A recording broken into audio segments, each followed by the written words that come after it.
In Russia, enterprises of the military-industrial complex lack professional workers. The deficit happened because the Russian Federation started to significantly scale up arms production. According to the Ministry of Defense of Ukraine, the volume of arms production has increased 3 to 6 times. This is a powerful mechanism for warfare. Russia still has the capacity to produce almost all major weaponry nomenclatures, although there is information that the arms industry of Russia lacks hundreds of thousands of professional workers. Ivan Havrilyuk, Lieutenant General, the first Deputy Minister of Defense of Ukraine, in an interview with the Ukrinform publication. At the time, due to sanctions, components for equipment that Russia used to receive from Western countries have become unavailable, and due to significant losses on the front lines, the Russian army is using Soviet-period weapons. Instead of modern tanks, mostly Soviet-designed vehicles are sent to the front. The same applies to artillery and multiple rocket launchers. But even old weapons are still weapons. Even T-62 or T-55 are also tanks. The aggressor's logic is simple: not to spend on something that can be refilled from old stockpiles at some point. The main thing is quantity. Ivan Havrilyuk, Lieutenant General, the first Deputy Minister of Defense of Ukraine, in an interview with the Ukrinform publication. Russia is also faced with significant problems with the replenishment of personnel due to the unwillingness of Russians to fight. In this regard, the Ministry of Defense of the Russian Federation plans to make it more difficult to release recruits from service. This is stated on the report of the Institute for the Study of War. Now the monthly enrollment in the ranks of the Russian army is so low that it does not cover the monthly losses. In addition, analysts noted that at the end of 2024 and the beginning of 2025, the level of recruitment of Russian military was either equal to or lower than necessary to compensate for losses. Some regions of Russia are not facing mobilization quotas as more citizens to refuse to fight. Regions compete with each other to see who will give the most payouts. There is an acute shortage of stormtroopers. While in the past there were hot storms of prisoners sent there by Prigozhin, now things are a bit different with the recruitment of prisoners. But that doesn't change the fact that new people are needed to go on these attacks. To encourage more people to go to the war, the Russian Ministry of Defense intends to revise the medical criteria for military service and reclassify them as less significant, allowing more people to be declared fit for service.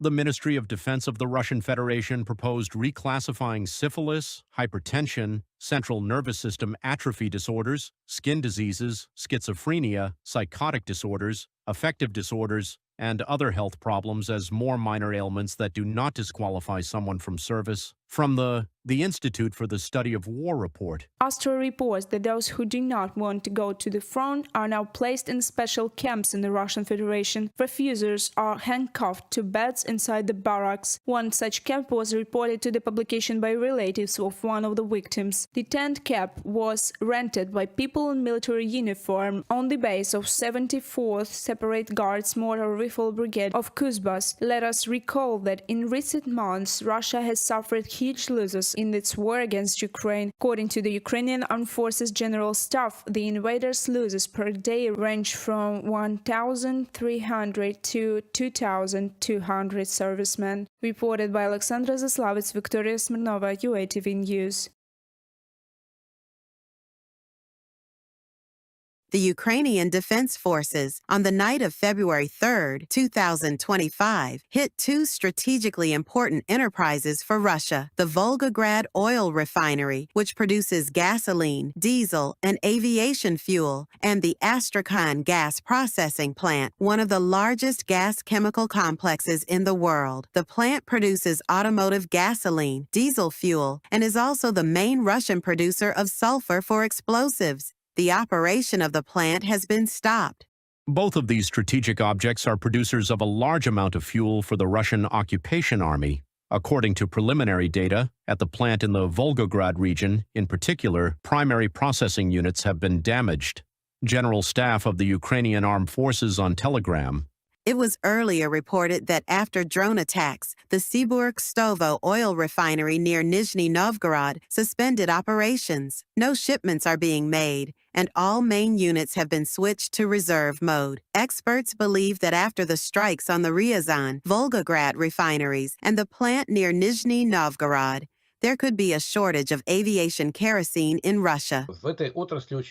In this industry, regularity, cycles, and precise schedules are very important. And when strikes occur, individual elements of the production cycle are disabled, which means the entire cycle suffers. The issue here is not only the capacity of what has been disabled. Other facilities which will compensate for this loss need time to be launched, and very often they need to be decommissioned, fuel must be supplied, reservoirs filled, and so on. Therefore, such constant strikes will eventually lead to a collapse. It's not because there won't be oil or fuel, but because the logistics system will simply not work.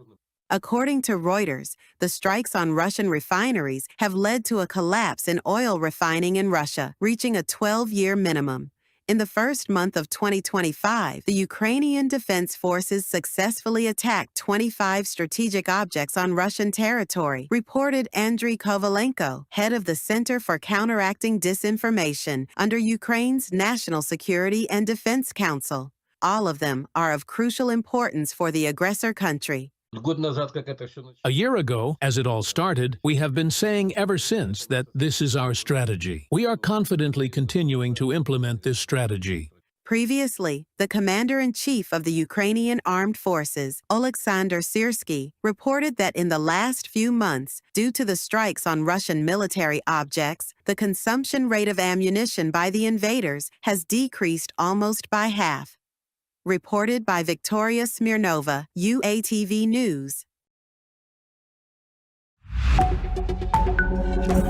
The Chinese cargo ship Anyang 2 has run aground near Russia's Sakhalin region. There are 20 crew members on board, they do not require medical attention, and no fuel spillage is observed. The ship was in port loading fuel when the storm began and tried to move away from the shore, but the crew members lost control. The governor said the ship was loaded to the brim with coal, diesel fuel and fuel oil.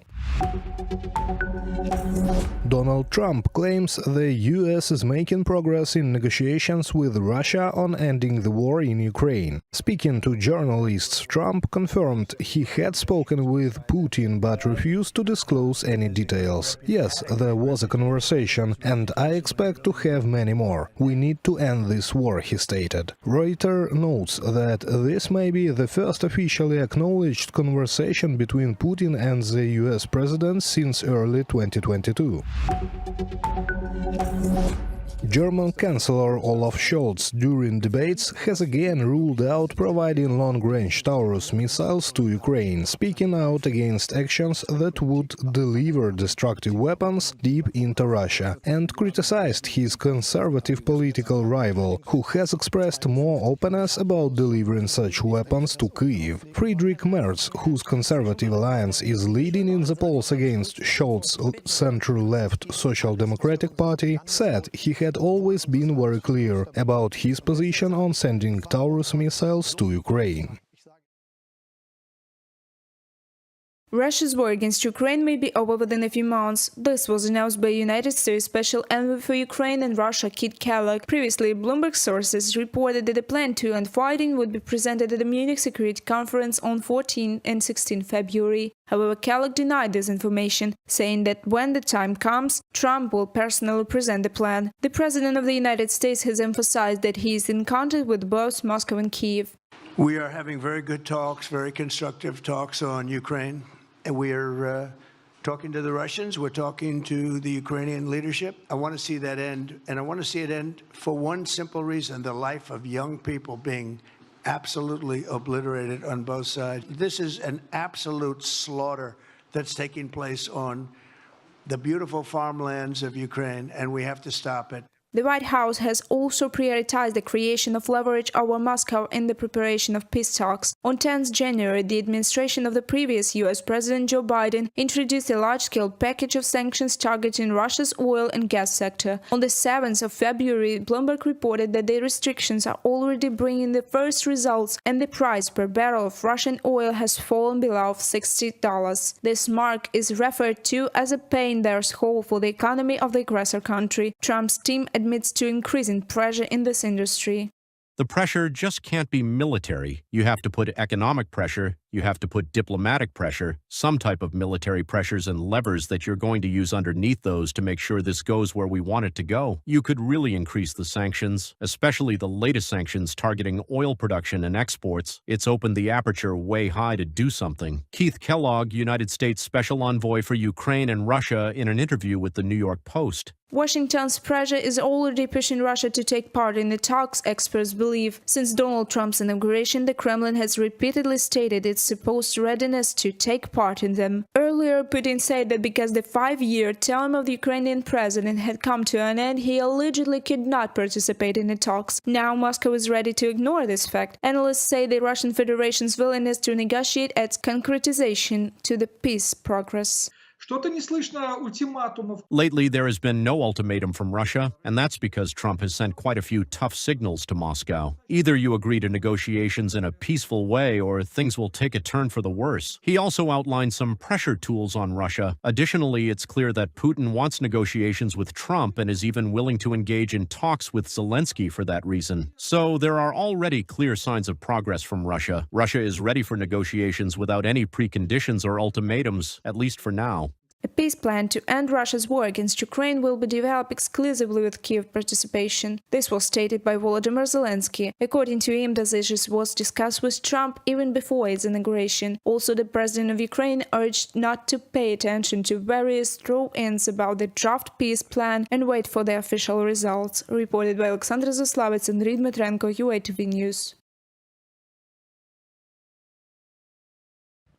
Russia's energy sector is losing its last remaining markets as India and China look for new oil suppliers. According to Reuters, citing trader data, this shift is driven by U.S. sanctions imposed on January 10th. These sanctions targeted two of Russia's 4 largest oil companies, Gazpromneft and Surgutneftegas, as well as over 180 tankers that violated sanction regulations. As a result, oil prices have fluctuated sharply. Washington has demanded that India offload Russian oil tankers already at sea by February 27th and complete payments by March 12th. Meanwhile, in China, Russian oil shipments are facing delays in unloading, despite a temporary exemption from sanctions.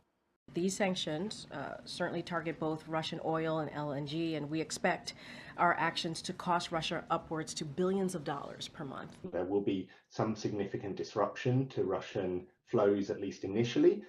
We think that could be up to 1 million barrels a day of Russian crude exports that are disrupted, at least at first.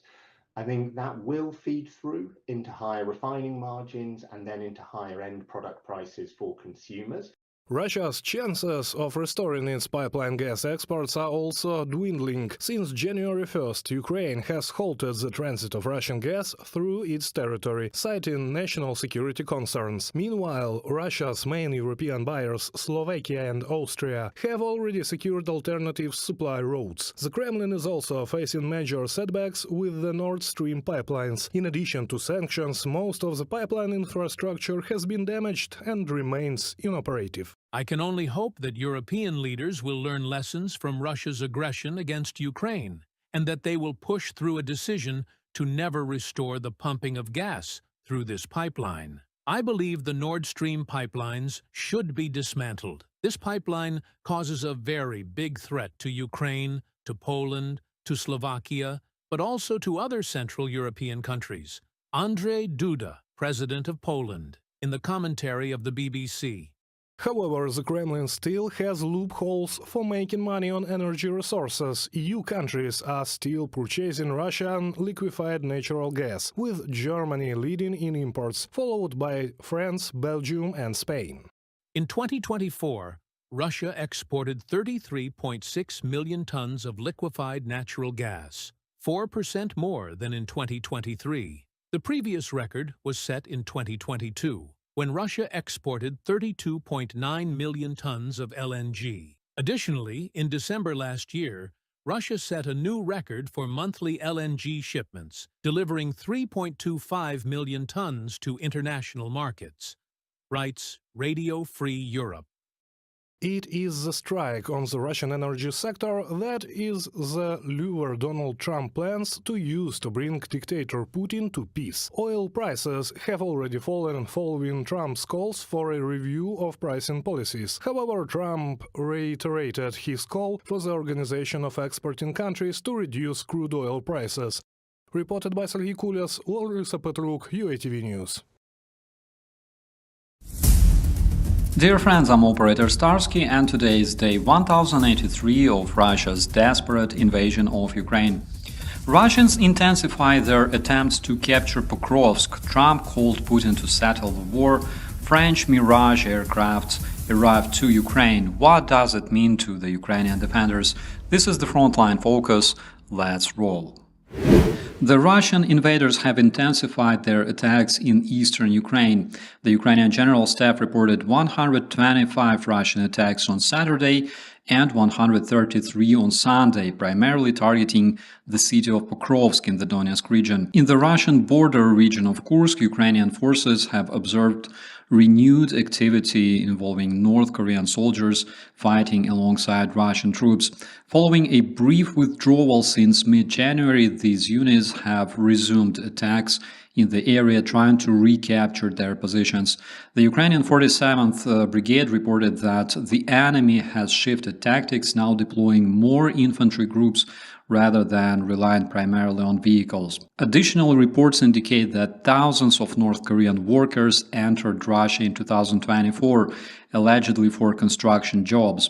Many of these individuals arrived on student visas, with the number of North Koreans entering Russia for educational purposes in 2024 being the highest since 2019. This may be an attempt by Russians to address the labor shortages in both civilian and defense sectors.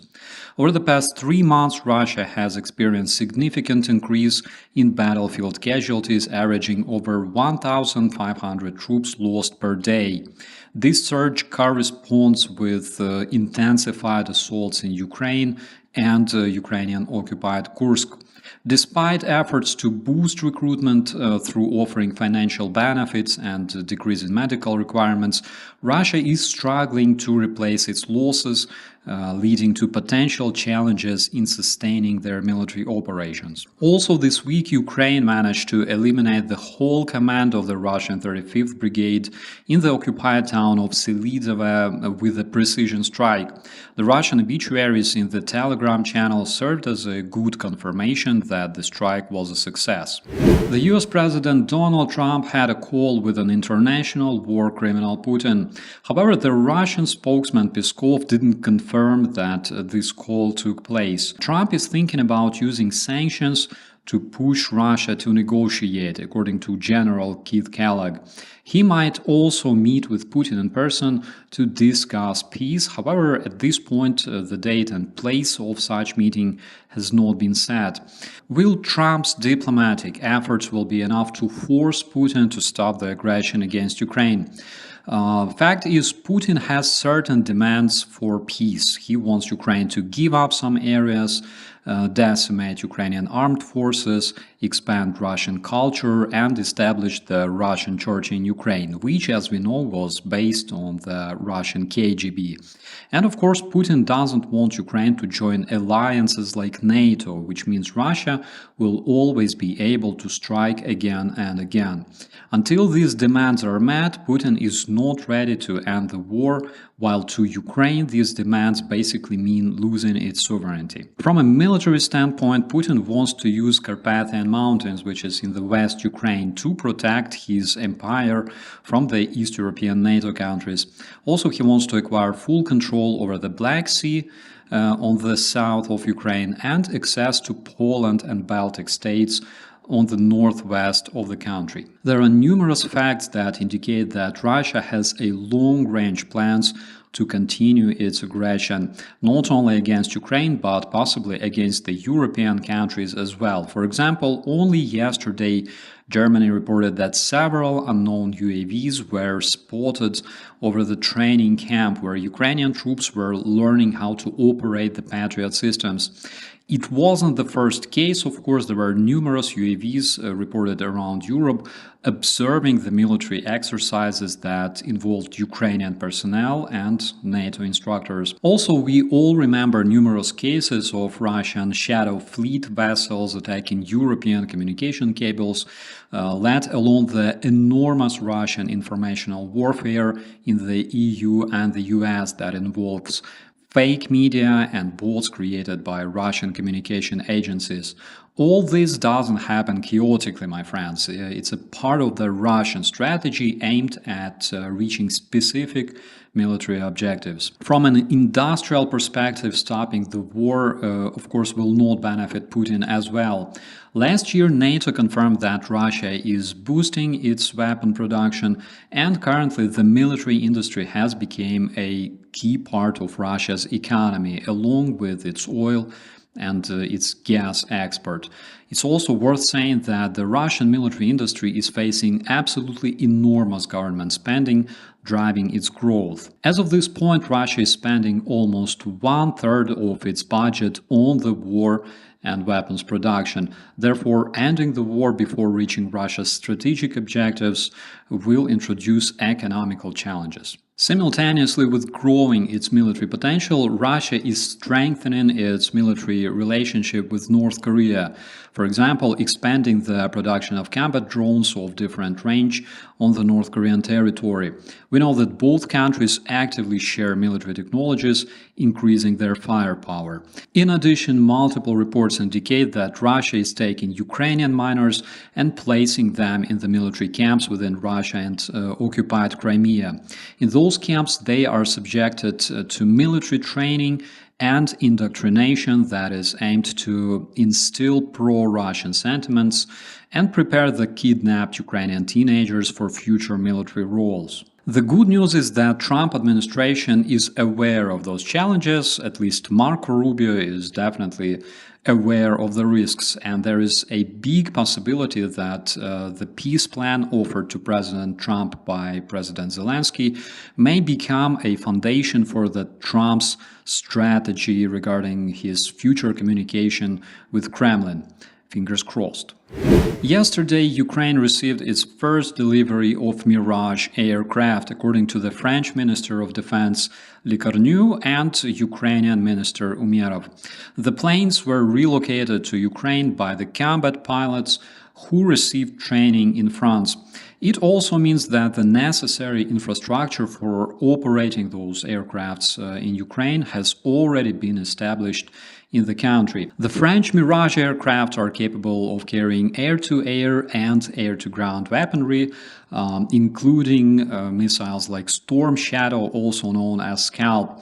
With a range of almost 1,700 kilometers without additional fuel tanks, it makes these aircraft capable of targeting crucial Russian military infrastructure, supply lines, and command centers. Additionally, those aircraft are equipped with advanced electronic warfare systems to counteract Russian defenses and improve survivability during missions. And of course, one of their primary tasks will be intercepting Russian aerial threats like cruise missiles and drones targeting Ukrainian infrastructure. Since Mirage is a delta-wing aircraft, it can operate relatively well at slow speeds, which is convenient for intercepting the slow-flying targets like Shahed. Since Russia ramps up its drone and missile production, it's obvious that French Mirage aircraft will play an important role in saving Ukrainian lives, since Ukraine still requires boosting its air defense to protect the cities from the Russian attacks. Dear friends, please subscribe to stay informed about the most important updates and share this content to help Ukraine be heard. See you in the commentaries. I'm Operator Starsky. As always, be safe.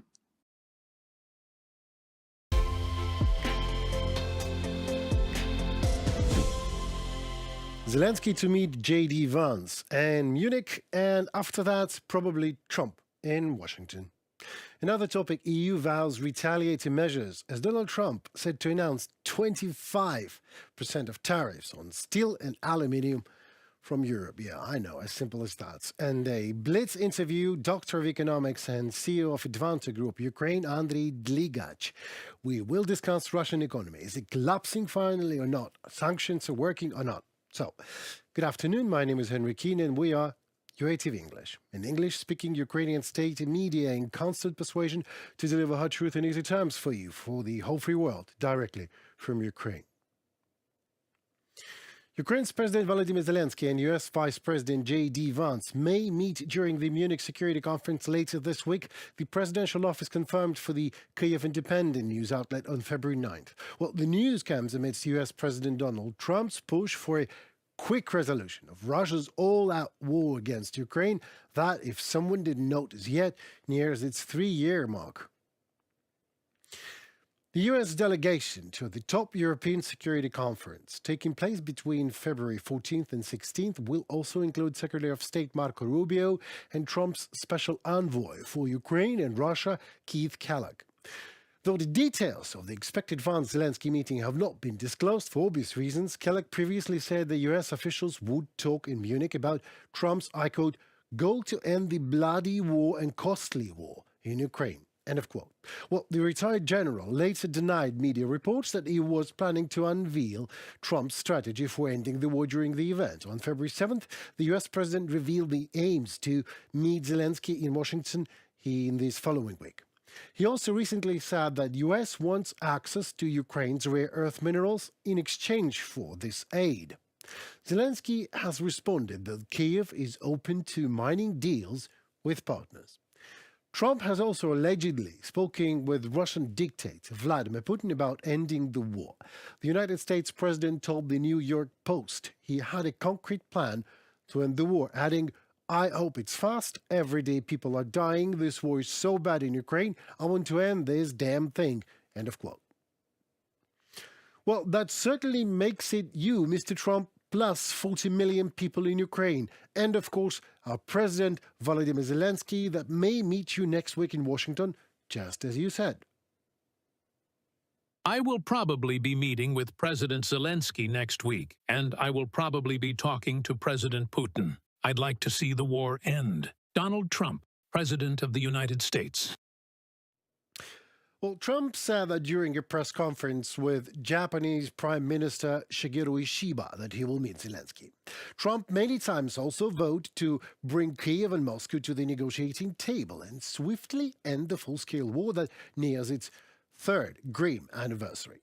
He also said he wants to meet with Putin very quickly. I said very quickly after his inauguration. The Kremlin welcomed Trump's comments but added that no preparations were currently underway for the meeting.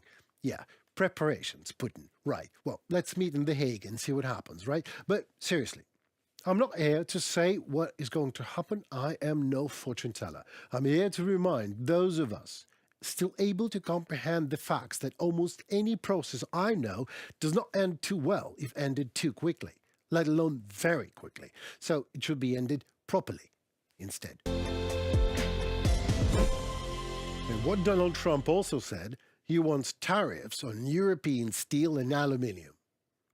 The European Commission on February 10th threatened retaliatory measures in return if US President Donald Trump goes forward with this plan to impose a 25% tariff on all steel and aluminium imports from Europe. Wow. Trump said that on February 9th, that Washington would announce tariffs on steel and aluminium imports into the United States later this week. The EU's executive arm commented that it had not received any official notification regarding the imposition of additional tariffs on EU goods yet, but said it would react to protect the interests of European businesses, workers and consumers from unjustified measures. The European Commission criticized the decision as unlawful and economically counterproductive, arguing that the deeply integrated supply chains between the EU and US would suffer under such restrictions. The dispute over tariffs dates actually way back to Trump's first term, when his administration imposed duties on nearly $7 billion worth of European steel and aluminium exports in 2018, citing national security concerns. The EU retaliated with tariffs on American goods. A temporary truce was reached in 2021 under the Biden administration, with the U.S. partially lifting the tariffs and replacing them with a quota system. In exchange, the EU froze its countermeasures. Trump's latest move threatens to reignite the trade dispute. French President Emmanuel Macron warned that tariffs on EU goods could backfire on the U.S. economy by driving inflation. In an interview with CNN, Macron also urged Washington to focus on confronting China, managing the Middle East crisis, and supporting Ukraine, rather than engaging in a trade war with its European allies. Trump's announcement comes amidst a flurry of executive orders from him and from his administration in his first weeks back in the office, which have caused domestic and international disruptions, to put it mildly. These include freezing foreign aid, tightening immigration policies, conducting widespread purge of federal agencies, etc., etc. The freeze on foreign aid has already affected some very key organizations in Ukraine, including independent media, for example, in efforts to repair our energy infrastructure. I wonder, did Trump mention that when talked to Putin last time?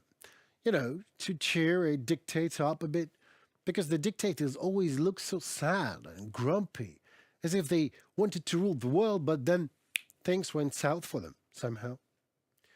And a Blitz interview with founding chairman of the Advanta Group of Companies, Doctor of Economics, Andrei Dligach, with discussing Russian economy. Is it collapsing or not? Sanctions are working or not? Etc. Andrei Dligach, Doctor of Economic Science, which is very useful in today's mayhem, founder and CEO of Advanta Group. Mr. Dligach, hello. Thanks for joining. Nice to see you. Hello. Nice to see you. So, my first question, help me to understand. We heard many times, oh my God, Russian economy is collapsing. Well, is it collapsing? Yeah, in fact, yes. Really? But this collapse is not so quick one. Okay. You see that Russia had enough resources to continue this aggressive war. Russia had several sources of supporting its economy, including international companies which are still working on the Russian market. That is true. Help from China, from India, economic help, economic aid by using Russian materials, using Russian problems for their own pragmatic interests realization, like cheap oil or cheap gas from Russia, some components, or selling on the Russian market its own pharmaceutics or something like that. So Russia had several sources to cover expenses, additional expenses made by their aggression. But in fact, the biggest source, their national fund, wealth fund, are now almost empty. They have resources only for the next 6 to 8 months to cover their budget deficit. It is why, yes, the Russian economy is collapsing. High level of inflation. Okay. High level of the debts and bad debts in the economy. Logistics problem with import, etc., etc.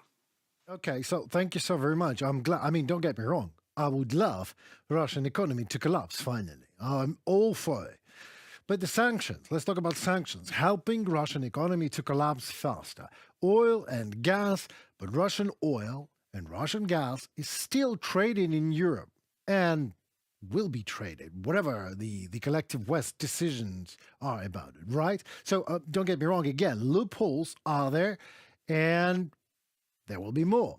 But what if Trump and Saudis, if they will come to a decision to drop the prices, like tomorrow, below the Kremlin's minimal acceptable threshold, which is whatever it is, at $35 or something, say the new price is $25. What happens then? Will Russian economy survive or not? Russian budget earns approximately $5 to $6 billion per month from oil and gas export. Right. Yes, it is a big amount. It's almost half of their war expenses for now. So if first of all European Union realizes their sanctions like an embargo, trade embargo on gas and oil and LNG and oil products, Russian economy speed up their collapse, and they will not have enough money to realize modernization of their army. Okay. The main issue for us is the technologization, because without this technologization, without this earnings on oil and gas export, Russian army will be like our Soviet army in early 70s. Because they can still use a lot of tanks and a lot of armors. They have enough weapon for old-fashioned war. In addition to this, they pay 10 times less for one armor than Ukraine, for example, using American or European armors. It is why Russia can continue war anyways. Even having economic collapse, they will still pay by rubles to soldiers, and they can continue this war. Meat waves. They can continue meat waves, exactly, where they're paying rubles to almost sentenced to death Russians that are fighting on a battlefield. God knows for what reason. But I wanted to ask about that rare earth thing and the mayhem with that Trump wants it to return, and he wants to give us aid and guarantees. But I actually now decided to ask another question. Let us imagine, let us speculate on that. The moment has come and Russian economy stopped for whatever reason. It just stopped and collapsed, as we just discussed. What is going on then? Then politically and economically, but your proficiency is in economy, so let's talk that way. In economic, what people are going to do is Putin's power over their mind, collective Russian mind, will survive. Do you think? Very good question. For sure, we have several scenarios which are we analyzing all the time. I can say that this scenario mostly depend on Putin's decisions. Unfortunately, we cannot predict his decisions, even if Trump or Xi Jinping will press on him to stop this war, because his strategy is definitely to destroy Ukraine as the independent state, to rebuild Russian Empire, and this is why even if we agree to have negotiations with him, I'm not sure that even in case of ceasefire, we will have stable peace for a long period of time. I mean, this is he will continue his aggression. The only way for the Western world, for developed democratic world, to stop this war is demilitarization, deputinization, and in fact, deconstruction of Russia. Because I cannot be sure that next Putin, next Tsar of Kremlin will be more democratic. Vice versa. I'm sure that the next one will be the same as Putin. It is why the democratic world should be prepared for the scenario of deconstruction of Russia. It is why we are working now very, very deeply on a topic of preparing local, regional authorities, regional elites in Russia to build their own states on the territory of Russia, like in Krasnodarsky Krai, like in Bashkortostan, Tatarstan, Ichkeria, and other regions. They are ready. I mean, local elites. But anyways, it's a very, very catastrophic scenario for Russia, and unfortunately, this scenario is not supported still, or better to say yet, by U.S. government or EU government.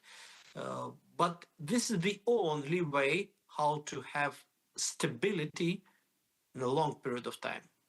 All right. Well, I would love to talk to you about this more and argue. Actually, I'm not sure that this is the best way for Ukraine either. But this is a several. This is the separate topic, and it takes hours to discuss. I would love to know your professional opinion on that. But today, I want to ask you last question for today.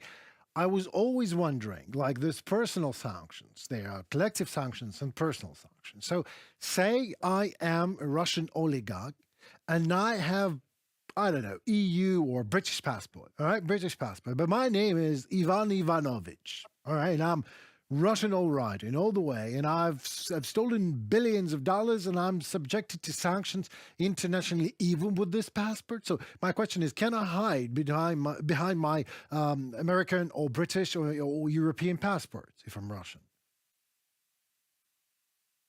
The very interesting topic here is that personal sanctions should work as the exit strategy, not real sanctions. An idea of personal sanctions was to push on oligarchs, on local authorities, on media, on different levels of businessmen, etc., to go out of Russia, to stop realizing that Russia strategy, to stop supporting Putin.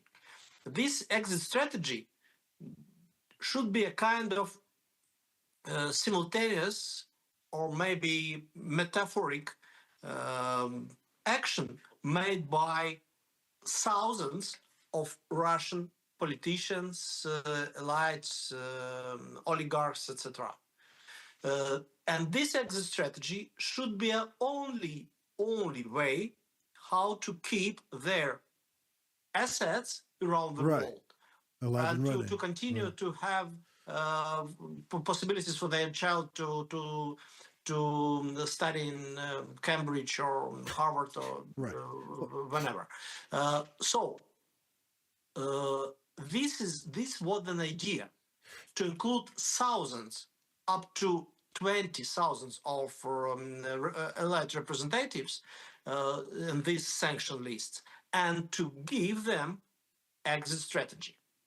In fact, this was not realized. I'm monitoring each week. I'm monitoring the status of sanctions, and I have to say that this kind of sanctions, personal sanctions, unfortunately, is the less realized idea. In fact, we prepared this idea with hundreds of economists and politicians around the world, but it was not realized through these last 3 years. Yeah, well, this is why I've asked my question. It seems to me that these personal sanctions are not working as well. It will be even better, if America and Europe would offer all these oligarchs just to move over to Europe and America, to take their passports, and that would be an exit strategy. They will leave then, because let's be honest. I mean, if you're an oligarch and you have billions of dollars, it's not a big problem for you to change even a personality and a passport, and you can buy almost everything. That's how the world is working, and we are actually playing this game too. But at least somewhat sanctions are working, and this is what you are saying, and helping to make the collapse of Russian economy faster. Am I right? Yeah, absolutely. Okay.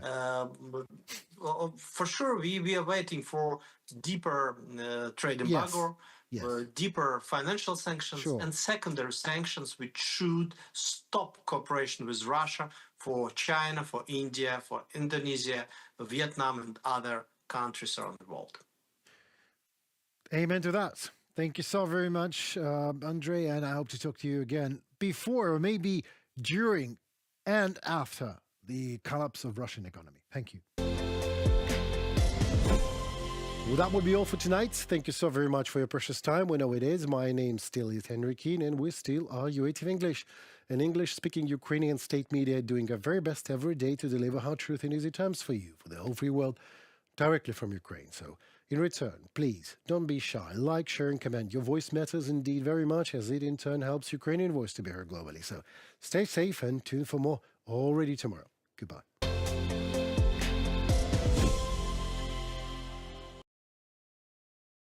US President Donald Trump announced the meeting with Ukrainian President Volodymyr Zelensky. It could take place as early as next week from 10th February, but when exactly, Trump did not detail. I will probably be meeting with President Zelensky next week, and I will probably be talking to President Putin. I'd like to see that war end for one primary reason. They're killing so many people. You're losing millions of people on a battlefield.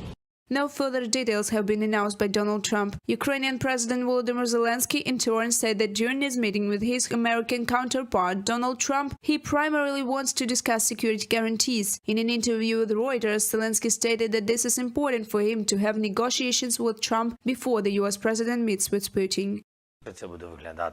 Otherwise, it will look like a dialogue about Ukraine without Ukraine. I think that, firstly, it is not fair to Ukraine. Secondly, we'll have no real prospects for ending the war, even the end of the hot phase of this war. It is important for partners to discuss their issues first and only then have a conversation with the enemy. I think that this is the context in which we should act. The head of the office of the President of Ukraine, Andriy Yermak, has spoken about the importance of communication with the new White House team. According to him, it's necessary to develop a common position with partners because it's impossible to form any plans to achieve peace without Ukraine. We want that Americans to look to us, not just to democracy, which they help and to survive during this terrible war, Russia against Ukraine. But look to us as a very important, very interested strategic partner in the future. For us, it's the line, it's the strategy of President Zelensky. The US president did not specify where Donald Trump and Volodymyr Zelensky might meet, but answering the question, he made it clear that he was not planning to go to Ukraine himself, and perhaps the talks will take place in Washington. In February, Ukraine is expecting a visit by the United States Special Envoy for Ukraine and Russia, Kit Kellogg. This will probably take place after the Munich Security Conference, which will be held on 14-16 February. The office of the President of Ukraine said that Kellogg's visit would provide the United States with full information on the Russian aggression against Ukraine, in particular on the situation on the battlefield, data on mobilization, as well as on the delivery of weapons and equipment. Reported by Alexandra Zaslavets, Natalia Husak, Volodymyr Shtengel of UATV News. US President Donald Trump has tasked his special envoy for Ukraine and Russia, Kate Kellogg, with ending the war within 100 days. Trump has repeatedly expressed his willingness to talk to Putin and has vowed to intensify sanctions if the Kremlin refuses peace negotiations. However, experts believe Moscow has yet to decide how to approach the new US administration. The Russian side's position is quite clear. They are trying to appeal to Trump by mimicking his rhetoric. We heard Putin's statement, but a key marker here is Russian propaganda itself. At first, they fiercely criticized Trump after his ultimatum to Putin, launching a wave of attacks against him, but then suddenly the order came from above, switch tactics and start praising Trump instead. It's quite comical, and it shows that Moscow still has no clear strategy on how to deal with Trump directly. President Volodymyr Zelensky considers the US president's strategy effective. In an interview with Italian Italian journalist Cecilia Sala for Il Foglio, Zelensky stated that while he is not yet familiar with all the details of Trump's peace plan, the messages Trump is promoting are already having an impact. A lot depends on what happens on our side and how just the peace we can achieve will be. But does Putin even want to end the war? In my opinion, he does not. And I think Trump understands all these challenges. He's simply saying that this needs to end because things will only get worse. Right now, I appreciate his approach. Meanwhile, the Kremlin is trying to create the illusion that it is Ukraine that refuses negotiations. On January 28th, Putin once again claimed that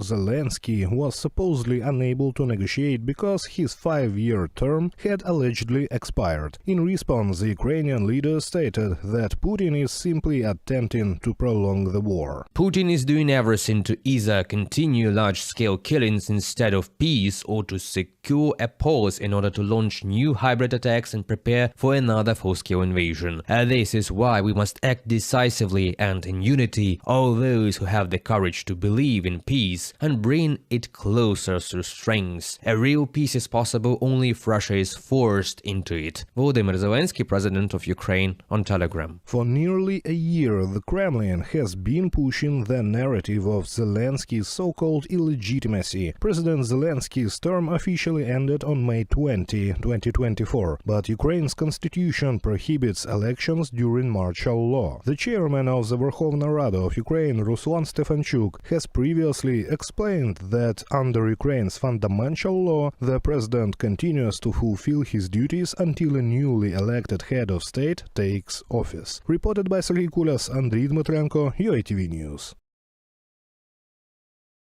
In Russia, enterprises of the military-industrial complex lack professional workers. The deficit happened because the Russian Federation started to significantly scale up arms production. According to the Ministry of Defense of Ukraine, the volume of arms production has increased 3 to 6 times. This is a powerful mechanism for warfare. Russia still has the capacity to produce almost all major weaponry nomenclatures, although there is information that the arms industry of Russia lacks hundreds of thousands of professional workers. Ivan Havrilyuk, Lieutenant General, the first Deputy Minister of Defense of Ukraine, in an interview with the Ukrinform publication. At the time, due to sanctions, components for equipment that Russia used to receive from Western countries have become unavailable, and due to significant losses on the front lines, the Russian army is using Soviet-period weapons.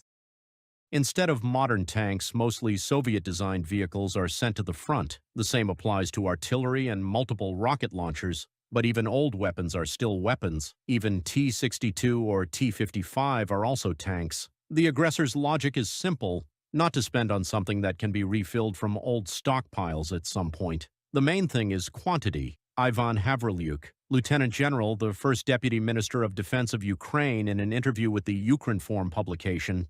Russia is also faced with significant problems with the replenishment of personnel due to the unwillingness of Russians to fight. In this regard, the Ministry of Defense of the Russian Federation plans to make it more difficult to release recruits from service. This is stated on the report of the Institute for the Study of War. Now, the monthly enrollment in the ranks of the Russian army is so low that it does not cover the monthly losses. In addition, analysts noted that at the end of 2024 and the beginning of 2025, the level of recruitment of Russian military was either equal to or lower than necessary to compensate for losses. Some regions of Russia are not facing mobilization quotas as more citizens to refuse to fight. Regions compete with each other to see who will give the most payouts. There is an acute shortage of stormtroopers. While in the past there were hot storms of prisoners sent there by Prigozhin, now things are a bit different with the recruitment of prisoners. But that doesn't change the fact that new people are needed to go on these attacks. To encourage more people to go to the war, the Russian Ministry of Defense intends to revise the medical criteria for military service and reclassify them as less significant, allowing more people to be declared fit for a service. The Ministry of Defense of the Russian Federation proposed reclassifying syphilis, hypertension, central nervous system atrophy disorders, skin diseases, schizophrenia, psychotic disorders, affective disorders, and other health problems as more minor ailments that do not disqualify someone from service. From the Institute for the Study of War report. Astra reports that those who do not want to go to the front are now placed in special camps in the Russian Federation. Refusers are handcuffed to beds inside the barracks. One such camp was reported to the publication by relatives of one of the victims. The tent camp was rented by people in military uniform on the base of 74th Separate Guards Motor Rifle Brigade of Kuzbas. Let us recall that in recent months Russia has suffered huge losses in its war against Ukraine. According to the Ukrainian Armed Forces General Staff, the invaders' losses per day range from 1,300 to 2,200 servicemen. Reported by Alexandra Zaslavets, Victoria Smirnova, UATV News. Ukrainian drones attacked the Saratov oil refinery and the military airfield in Engels. This was reported by the General Staff. At this refinery, the Russians processed at least 7 million tons of oil per year and supplied fuel to their army. Strategic aircraft take off from the Engels airfield, which launched missile strikes on Ukrainian cities. North Korea has transferred 200 long-range artillery pieces to Russia, South Korea's defense ministry said. According to them, the DPRK has provided Moscow with about 11,000 troops, missiles, 200 long-range artillery pieces and a significant amount of ammunition. Also, according to Seoul, North Korea may additionally supply troops, weapons and ammunition in the future.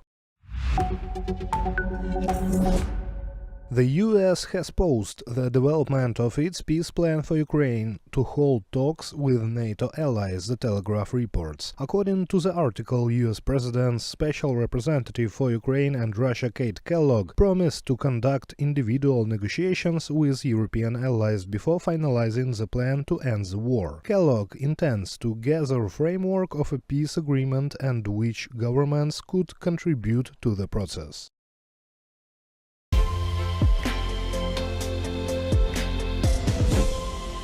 Ukraine may or may not be Russia someday, Trump suggests while announcing $500 billion rare earth agreement. Well, while he does announcing that, Ukraine announces a successful strike on Russia's Saratov oil refinery. Military confirms that. And in a Blitz interview as a third topic with Peter Dickinson, editor, Atlantic Council Ukraine Alert Business Ukraine magazine. Good afternoon, my name is Henry Keane and we are UATV English and English-speaking Ukrainian state media in everyday persuasion to deliver hard truth in easy terms for you, for the whole free world, directly from Ukraine. US President Donald Trump suggested that Ukraine may or may not lose its sovereignty to Russia, adding he wants compensation for the provided US aid regardless of how the war ends.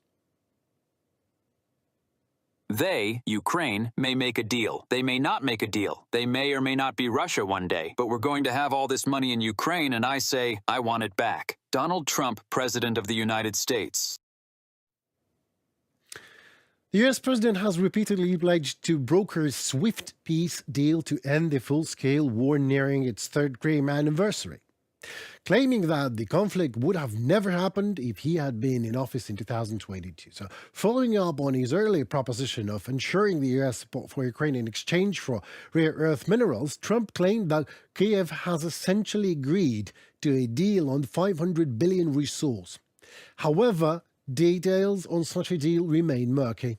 In the interview, Trump again claimed that the U.S. had provided more support to Ukraine than European partners, placing Washington's contribution to over $300 billion, while the United States Congress has indeed allocated over $170 billion to Ukraine since the outbreak of the full-scale war in 2022. President Zelensky claimed that less than half of that assistance money actually became available for Ukraine. The EU and its member countries instead have made available $145 billion in financial, military and humanitarian assistance during the full-scale war. Ukraine has significant reserves of minerals including titanium, uranium, iron, manganese and lithium. In addition, it has significant deposits of rare earth minerals that are of a strategic importance to the United States. The U.S. delegation, led by Vice President J.D. Vance and Trump's special representative, retired Lieutenant General Keith Kellogg, is going to visit Munich and meet Zelensky during the Munich Security Conference. The participants will discuss the prospects for ending the war. Well, America may or may not think that if it has secured $500 billion in Ukrainian natural resources, that same naturally means that Putin will stop his natural bombings of his sites of interest. In Ukraine, that's right, may they belong to America or may they not? Because may you or may you not believe in it, that is what dictators do. Destroy everything. Ukrainian forces struck Russia's Saratov oil refinery in a strike overnight on February 11th, the General Staff of Ukraine's armed forces said after reports of drone attacks in the region. The Ukrainian military reported a confirmed hit and a fire at the Rosneft facility. The full extent of damage is being determined, it added. This beautiful attack was carried out jointly by the unmanned system forces, the military intelligence agency, HUR, and the Special Operation Forces of Ukraine, as well as other units, according to the statement. The confirmation of the attack on the Saratov oil refinery came after earlier reports of another successful drone attack against the oil refinery lying some 1,500 kilometers away, which is 930 miles from Ukraine's border. The Saratov oil refinery is one of the key facilities in Russia's fuel infrastructure. Its refining capacity reaches 7 million tons of oil annually. The refinery is crucial in supplying fuel to the Russian military. Andriy Kovalenko, head of Ukraine's Center for Countering Disinformation. Ukraine has increasingly targeted Russian energy infrastructure, including oil refineries and fuel depots, to do the obvious, to disrupt supplies to Russian forces. The strikes are part of a broader strategy, though, to weaken Russia's military logistics and economic resilience amidst ongoing war. In particular, Kiev has stepped up long-range attacks this winter. Recent drone strikes hit in refinery in Ryazan, distillery in Tambov Oblast, and a chemical plant in Bryansk. The Ryazan oil refinery, one of Russia's largest, later suspended operations due to the damage. So I would say it's working. Russia's seaborne exports of petroleum products declined by 9.1% in 2024, reflecting mounting challenges to its fossil fuel industry, including Ukrainian drone strikes. Not us, UATV, but Reuters reports exactly that. Also, Russian refineries possess the lowest quantity since 2012, as rising production costs, falling prices and an export ban on gasoline strained operations. Wow. Exports through Baltic ports also is falling and fell by 9%, while shipments via Black and Azov Sea ports dropped by 10%. Well, notably, exports from Tuapse plummeted by a third, largely due to drone attacks and operational disruptions at state-owned Rosneft refineries. Well, what can I add here? A drone a day keeps Putin away. Editor in Atlantic Council, Ukraine Alert, Business Ukraine magazine. I give you Peter Dickinson on the line. Hello, Peter. Thanks for joining. Hi, pleasure to join you. Right, so I'm craving for some answers, like that Ukrainian natural resources mayhem. Well, to be honest with you, I seen one comment just today that I liked a lot. In a section below Trump's interview to Fox News, I guess, I believe so. Let me quote it for you. It's funny how they have to pretend this wasn't always the plan. But my question is, in what way it is bad to give resource to save blood, rather than vice versa, as some suggest? Well, I can understand how some people are a little bit cautious about the optics of paying the Americans for military aid in the form of Ukraine's natural resources and Ukraine's national wealth, as it were. But I don't see. I think it's a perfectly reasonable for America to expect something in exchange. Yes. And more importantly, I think that this is a very, very interesting way of getting America invested in Ukraine for the long term. This is a very interesting way of getting the Americans to be engaged, not just today and tomorrow, but going down 5, 10, 20 years down the line, to have a major American economic interest in Ukraine's not only Ukraine's survival, but Ukraine's success. So I understand why there is a reticence, why some find this to be distasteful, perhaps, or very, very overtly opportunistic from the Trump administration, perhaps. But I think there's a lot of benefits. I think there's a lot of logic to it, and there's a lot of potential advantages to it in terms of the war itself now and going forward, into the future, the relationship between Ukraine and America and the need to make sure that America remains engaged. Well, absolutely. I can't agree more. And you say 10, 20 years down the line, I may be 50 because I was once in non-ferrous business. I've done business with rare earth metals, just by the way. Huh? So I've been selling this stuff. So I know that this is a very specific material and the cost is enormous, but you have to invest billions of dollars into production. So my second question is, say deal is done. All right. So say war is stopped for the time being. And say Ukraine makes a deal also with Trump and we as partners start mining and selling whatever we're doing. Okay. So then all of a sudden, one fine day, a Russian missile just shows up and destroys the mine, let's say, or the office and kills people. And Russians are like, well, we have no idea. What are you talking about? Just as they do all the way along, with the Azerbaijani plane that they downed and murdered hundreds of people. So my question is, Trump is going to step up militarily after that or not, do you think? Well, I think it might be an issue for Trump. It will probably be an issue for his successors because this would be something further down the line. But yeah, I mean, this is collective the Trump. Classic argument. Right. When Russia's invasion of Ukraine began in 2014, President Obama at the time in America brought together his security experts, and the first question he had was, "Please tell me why Ukraine is a vital security interest for the United States of America." Because I don't know, essentially. Obama was basically saying, this is not really our problem. This is not a big issue for us. So you can argue in terms of the strategy. You can argue in terms of the very, very grave, in my opinion, consequences of a Russian victory in Ukraine for international security, that the entire system of international security would collapse. But that's in the sort of theoretical realm. You could argue also that it wouldn't be the case. Some people feel that's an exaggeration to say that we will enter a world of a geopolitical jungle where might is right. That might be the case. Some aren't convinced by that argument.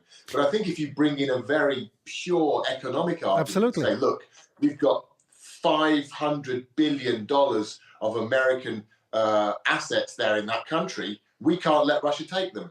That's a very, very strong argument. And I think that whether it's Trump in the White House or his successor, whoever it may be, they're going to be very hard pushed to say, you know what, let's let the Russians just take it. I think that's not going to happen. And so, I think that's a part of this deal that we're not seeing enough now. The idea that if America becomes the key partner for the exploitation of Ukraine's huge natural wealth, that will anchor Ukraine into the Western world, and it will very much cement this long-term partnership between Ukraine and America. So I would look beyond the immediate optics of paying Trump off for weapons and look at what that would mean long-term going forward. Because this is not a matter of just coming in, digging something up, and getting out. As you point out, this is a long-term thing.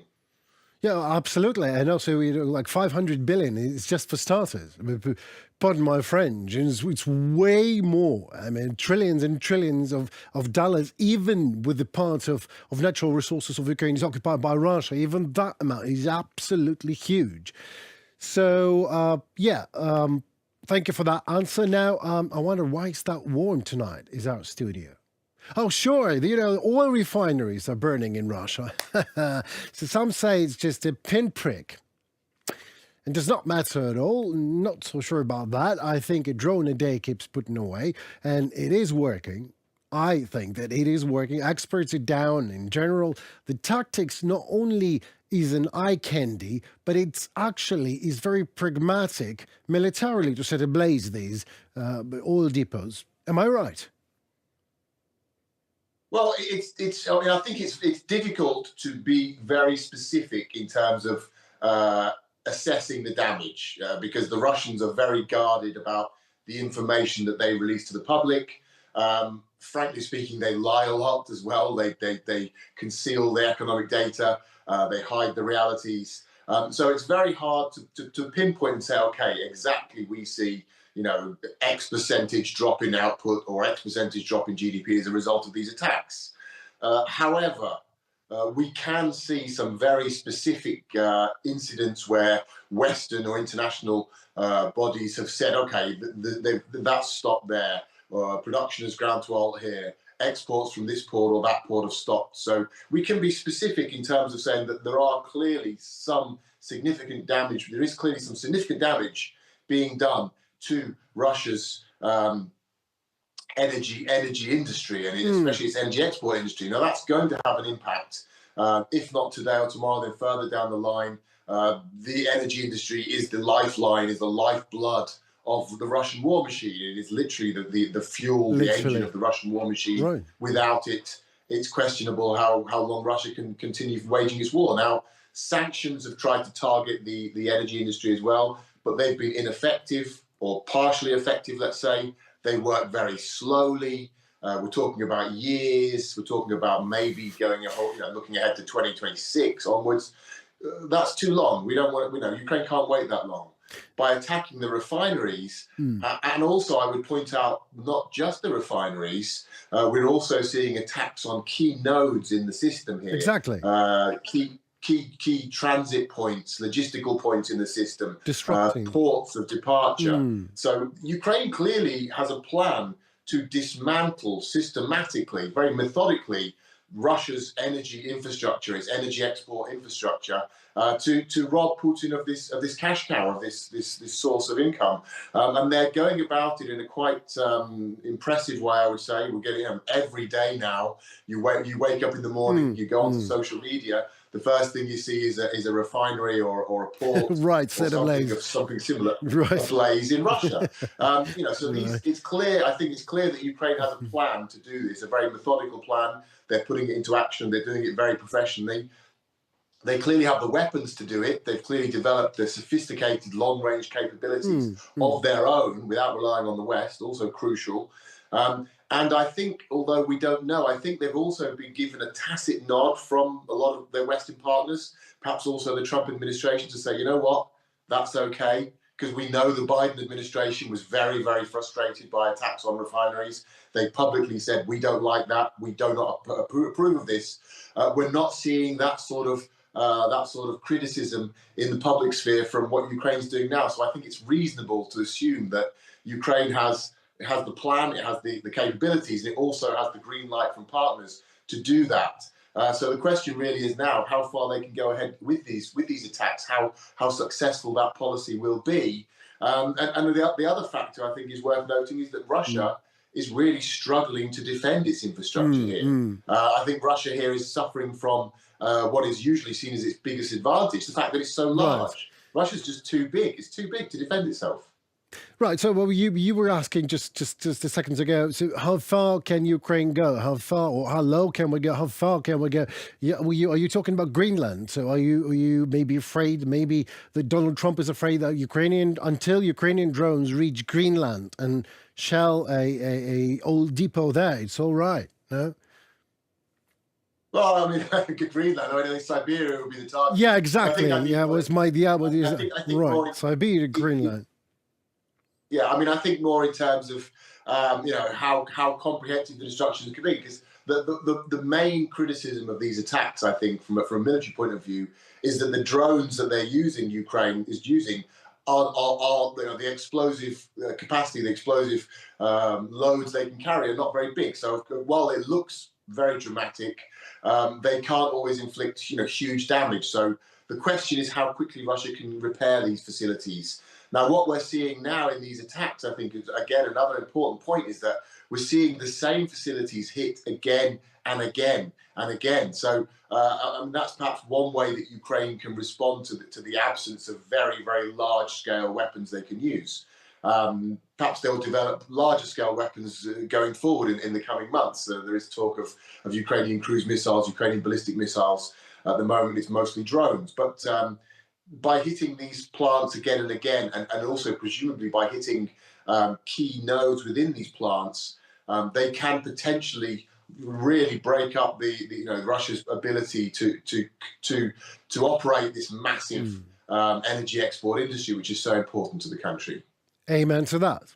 You know, before asking my last question for tonight, I want to do a small remark. Just recently, I've noticed somewhere in my news feed, I see a picture of French Mirage 2000, was a 2005th generation, and there was a header telling that Russian oligarchs are keen to pay $1 million to a fast Russian pilot that's going to bring down French Mirage. So I think in this picture and in this news actually is Russia at its best worst. Oligarchs are paying dollars to Russian pilot to down French jet in Ukraine. And that's dollars. I mean, not even rubles. And that I'm not ashamed at all to say that they have stolen billions and trillions of dollars in Russia, from Russian people. And that is okay for Russian people, that oligarchs are actually making such a dirty proposition to a pilot. But, I mean, this is more like emotional. Oh, thank you for giving me the vents for this. But my next question, Munich and Ramstein. Do you have any expectations? I will be in Munich, probably seeing President, probably talking to Keith Kellogg. Well, maybe, if I'm lucky.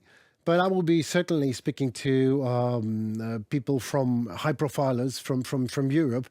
But what do you expect, Mr. Dickinson, from Munich and from Ramstein? Do you expect anything? Well, I think, I think one thing we can say for sure is that Ukraine will be at the top of the agenda at Munich. So that's already a positive, because the great fear has been and remains that Ukraine will simply slip off the agenda. It will no longer be a major issue and people will forget about the war. So I think it's clear that Ukraine will be the number one issue on the agenda throughout the Munich conference. That's a very big plus for Ukraine. It's a very big plus for the West, but specifically for Ukraine. So that's welcome. I don't think we'll see any major breakthroughs. There was speculation that we'd see Trump's peace plan laid out. Now the talk is actually that won't happen. I think now there's a recognition that Trump actually doesn't have a peace plan in its truest sense at this stage. I mean, he has various ideas, but he's still very much feeling his way through this. He doesn't have a specific plan. His messaging keeps changing. So I think what we're going to see at Munich is going to be a lot of discussion between key players, between J.D. Vance, other senior members of the Trump administration will be there. They'll be talking to their European colleagues. They'll be talking to their Ukrainian colleagues, to President Zelensky.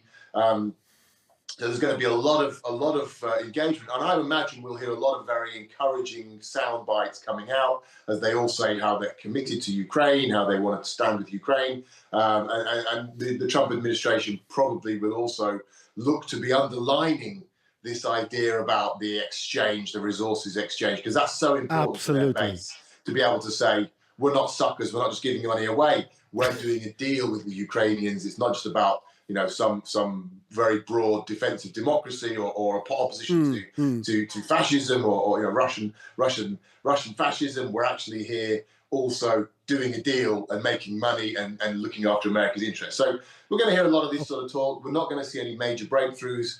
I think the Ramstein meeting will be interesting because it's going to be chaired by the British for the first time, not by the Americans. The Americans have always been in the chair there. They've always led. Now it's going to be the British, so that's going to be interesting. Again, I think we're going to see more commitments, more shows of support from Ukraine's European partners at Ramstein, certainly, but nothing out of the ordinary. I mean, I think the big announcements that we're all waiting for in terms of a vision for a future peace deal are going to have to wait. That's going to come later in the spring, I think, realistically, perhaps April, perhaps May.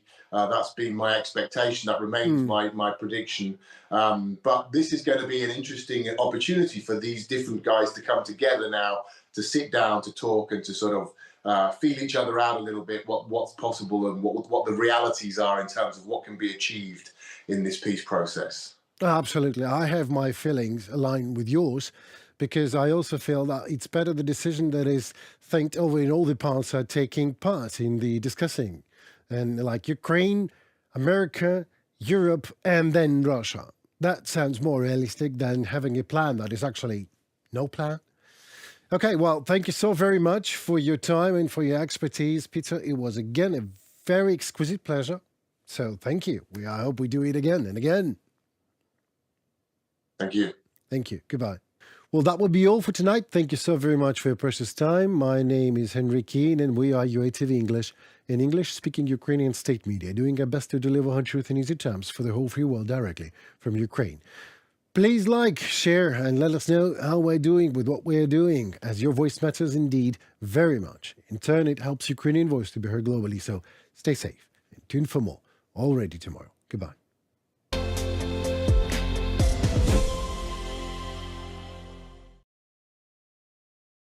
The Pokrovsk district is the most difficult section of the front in the Donetsk region. Here, the Ukrainian defense forces are repelling dozens of Russian attacks every day. This is how artillery works on concentrations of enemy troops.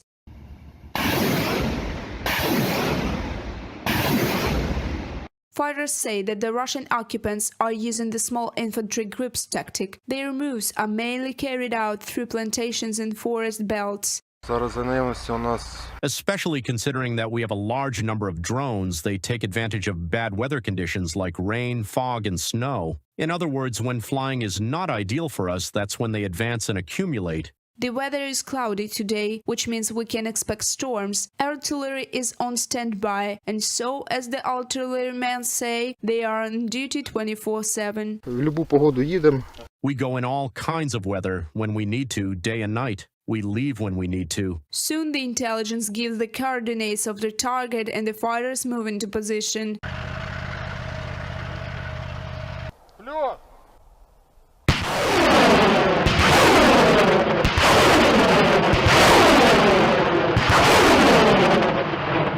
After working on the coordinates, the team quickly packs up and leaves the firing points, because return fire can start at any moment. Upon arrival at the position, the reactive system is immediately masked. Let me help you.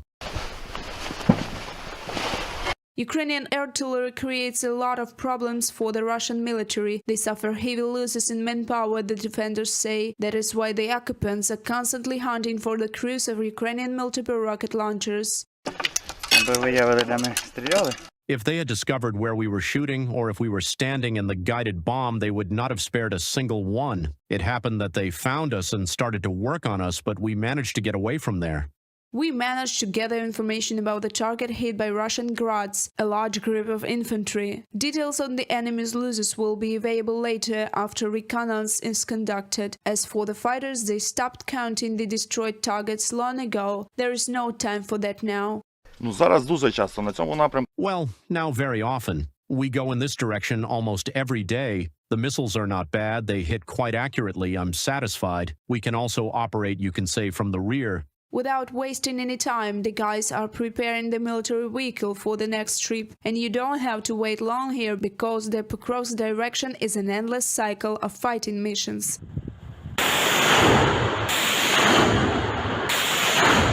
Reported by Alexandra Zaslavets, Alona Hramova, Evgeny Karmazin, UATV News. Volodymyr Zelensky noted that the Allied military contingent can be on the territory of Ukraine. However, Ukraine's integration into NATO is the cheapest option. He emphasized this in an interview with The Guardian. According to him, Ukraine should have the same army as Russia, which needs to be financed and armed. In addition, according to him, an increase in defense spending of 5% of GDP is necessary primarily for Europe itself. In the morning, Russians launched Iskander-M ballistic missiles at Kyiv and Kryvyi Rih. 6 launches were carried out. In addition, the Air Forces recorded the launch of 123 Shahed strike UAVs and other types of simulator drones. UATV channel was damaged as a result of this strike. One of the missiles was intended for the office of the Ukrainian television broadcaster. Dozens of windows were knocked out in the building production facilities and cars were damaged. If the war in Ukraine stops or freezes, and if NATO does not rearm at the same time, then within about 5 years Russia could be ready for a large-scale war in Europe. This is reported by the Danish Defense Intelligence Agency in its new threat assessment. According to intelligence, the military threat from Russia will grow in the coming years. Danish intelligence notes that Russia, in parallel with its military efforts in Ukraine, has initiated a serious reconstruction and reform of the country's armed forces.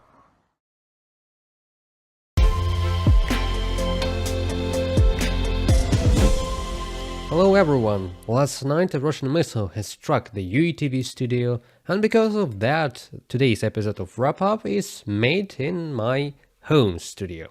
Without further interaction, let's go.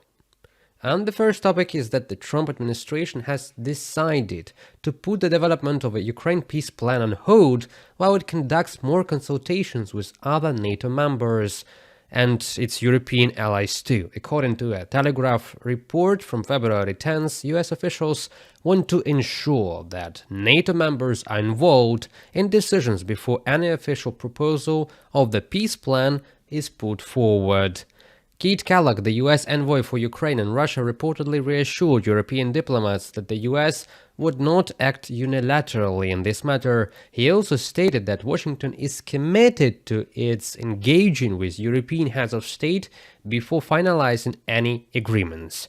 And this marks a strategic shift as the new administration attempts to balance its own policy objectives and with the expectation and concern of European partners, which has come up after the recent discussions on the tariffs and other stuff that came up after Mr. Trump's inauguration. At the same time, the US is looking for ways to continue supporting Ukraine's defense efforts without significantly increasing its own financial burden, according to the publication. One of the main strategies under discussion is encouraging European allies of Ukraine to purchase more American-made weapons and deliver it to Kyiv. This approach would provide Ukraine with critical military aid while spreading the financial burden of the war alongside NATO partners more evenly. At least it is in the plan of the United States right now. These discussions are expected to take center stage at the upcoming Munich Security Conference, where high-level US officials, including Vice President J.D. Vance, Secretary of State Marco Rubio and Keith Kellogg, will meet European partners and their counterparts, including President Zelensky himself. The conference comes at a crucial time for Kyiv as the Ukrainian government works to establish a strong relationship with the new US administration, which has taken a different stance on the war compared to previous leadership. Kellogg has expressed confidence that a near-term resolution could be achievable within 100 days of the new administration taking office, and he meant the Russian-Ukrainian war with that.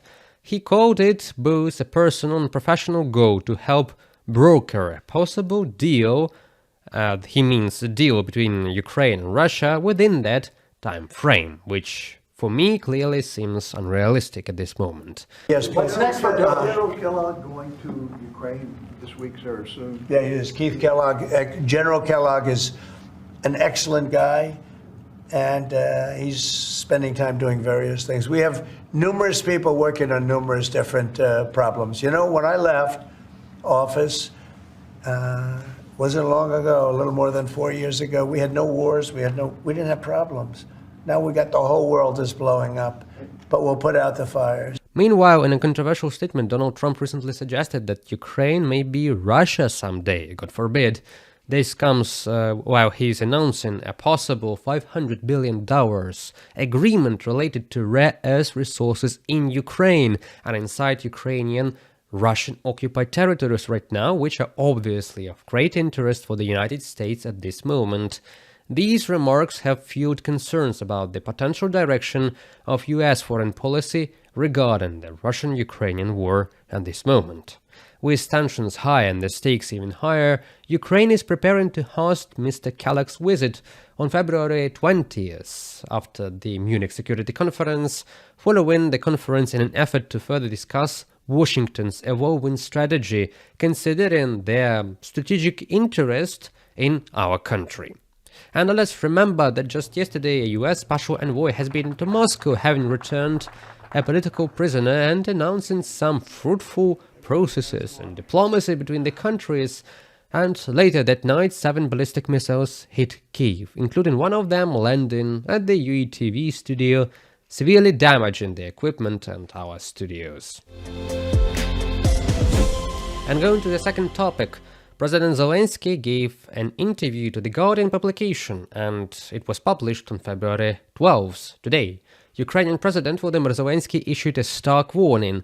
Without Ukraine's resistance, the entire European continent could be at risk of Russian occupation. According to Zelensky, Moscow's military build-up and expansion plans pose a direct threat not only to Ukraine, but to all NATO countries as well, especially Poland and Lithuania. Zelensky pointed out that Russia's military already outnumbers Ukraine's forces by 2-to-1 ratio, with 220 brigades in the Russian army compared to Ukraine's 110. By the end of this year, Russia aims to increase its military strength to 250 brigades, as the president said, further widening the gap.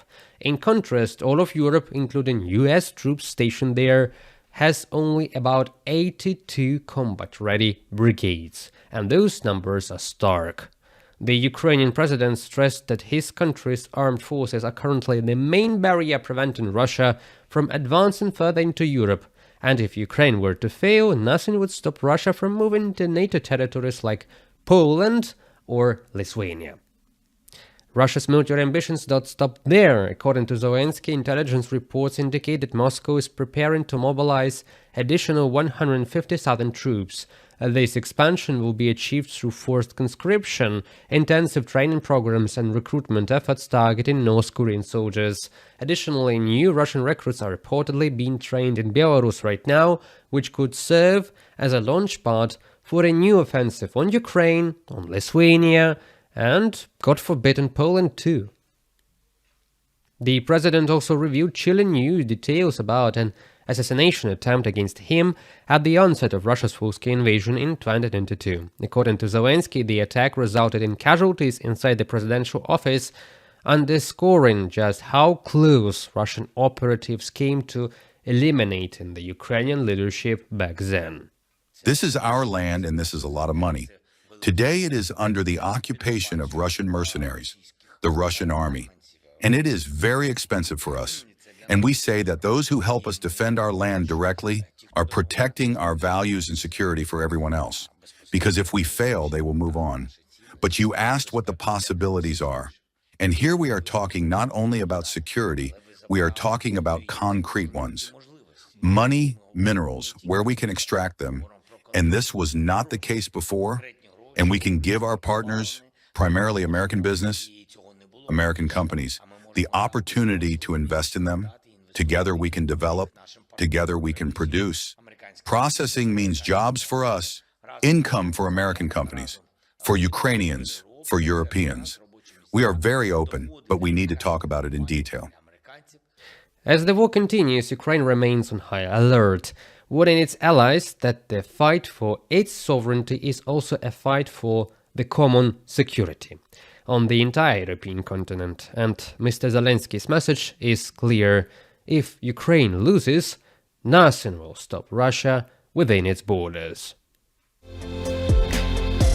Greetings again, Mr. Ernst. It's a great pleasure to see you in our virtual studio, because our real one has been shelled this night by a Russian missile. And yeah, right now it's undergoing some fixing because of the damage. And today I would like to ask you a couple of questions about the recent diplomatic events that are happening. For example, the upcoming Munich conference, where Mr. J.D. Vance and Mr. Kalak will meet President Zelensky for the first time, and the Secretary of Defense has already met Rustem Umerov, the Minister of Defense of Ukraine. Could you tell me, where is this all going, this diplomatic process between Ukraine and new administration? Well, there's been a fair amount of contact between President Zelensky and President Trump preceding the election. and then preceding the inauguration, right? They met in New York in September, then they met in Paris after the election, but before the inauguration. And we know that Mr. Yermak was in Washington, and he saw, I think, the Vice President-elect Vance and at that point, the prospective nominee, not the nominee, the prospective candidate to be the head of the National Security Council, Waltz. So there's been a fair amount of contact, and now, of course, the new administration is in place, and so Zelensky will have an opportunity to see Vance and Kellogg together in Munich. So there's been a fair amount of contact, and this makes perfect sense. And about the recent claims of Mr. Trump about the possible $500 billion deal, do you see this as a realistic scenario for future negotiations with Ukraine, or it's more like an allegation or an advertising move from the new administration? I think this is a very positive development. I mean, I can't speak precisely about whether it would be worth $500 billion any deal, but clearly, Trump spoke about the possibility of sending American weapons to Ukraine for Ukrainian rare earth and critical minerals. And obviously, $500 billion would be, what, 6, 7, or 8 years worth of weapons at the rate we've been sending them before. So that would be excellent for Ukraine's defense, for Ukraine's ability to not lose this war and hopefully win this war. And the fact that I think the new Secretary of the Treasury, Bessent, is going to Ukraine to explore this, again, is a sign that this is very serious. Okay, and a follow-up question, the NATO question. We are hearing from Mr. Trump himself and some of his representatives that Ukrainian NATO is out of the question right now. We have heard negative statements from the previous administration, which were emphasizing that Ukraine will be a part of NATO someday. Right now, we hear that NATO is out of the agenda, out of the question. Is it worse for Ukraine to pursue this NATO goal right now, or do you think it's more important to go on one-on-one communication between Ukraine and the new administration right now? That's a decision ultimately that Ukraine and the Ukrainian government need to make. I think it's pretty clear that Trump is not willing to consider for at least 20 years Ukraine joining NATO, right? That's what was coming out of his team even before the election. And I think it's possible to provide Ukraine with the necessary security even without being a member of NATO. Although I believe the smart policy for the United States, for the alliance, would be to bring Ukraine in very soon. But that's not where the President of the United States is.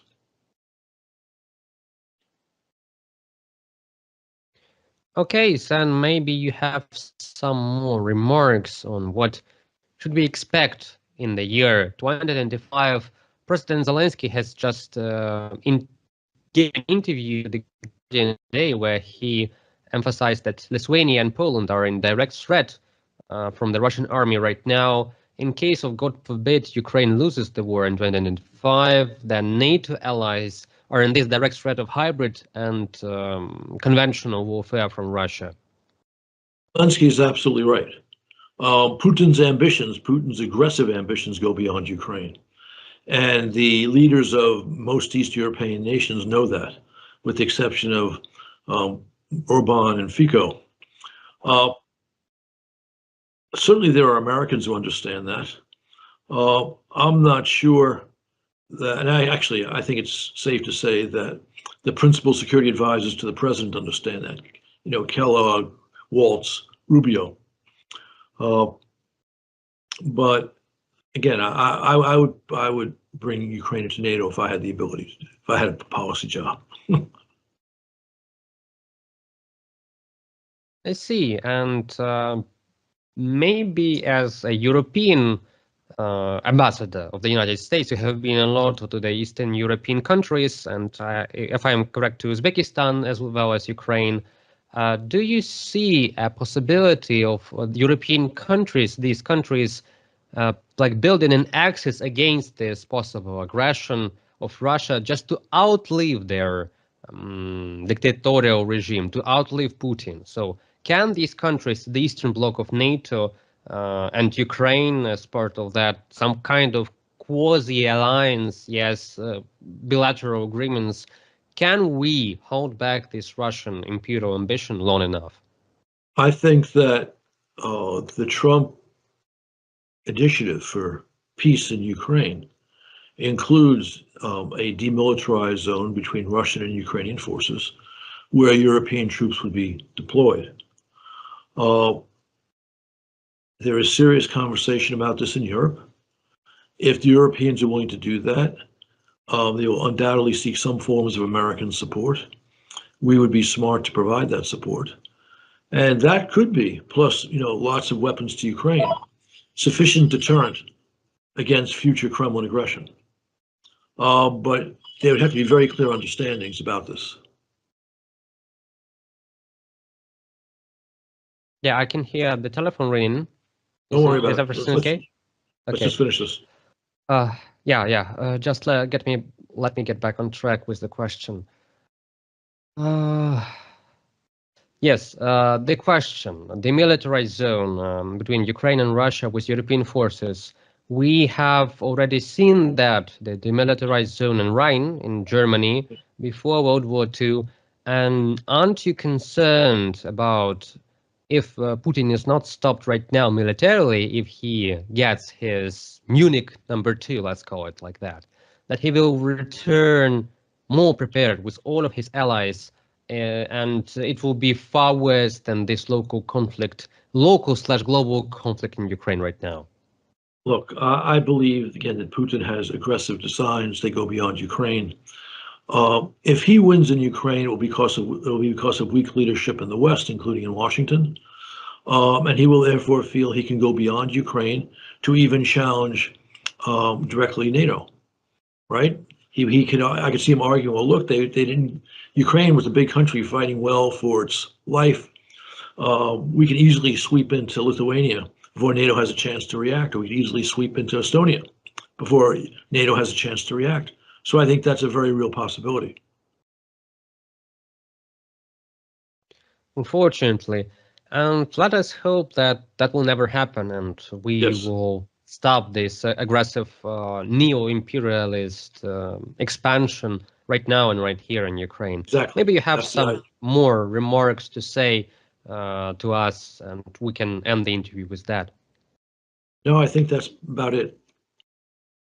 Okay, thank you very much, Mr. Herbst, for this interview. I hope that very soon we can return to our studio and we can see you again there. But right now we have to work in this home format. Luckily, nobody of the staff has been injured or has vanished. And it was only the equipment and the premises that took damage. Thank you again, Mr. Herbst, very much. Well, that seems to be all for today. Hit that like and subscribe button, share this video, because it is more than ever important for us to support the channel, your support for the channel, to help us continue deliver the news of the free world directly to you from Ukraine. And for some time we will be hosting the wrap-up series from the home studios until our channel studio is being restored. So stay strong and don't let propaganda win.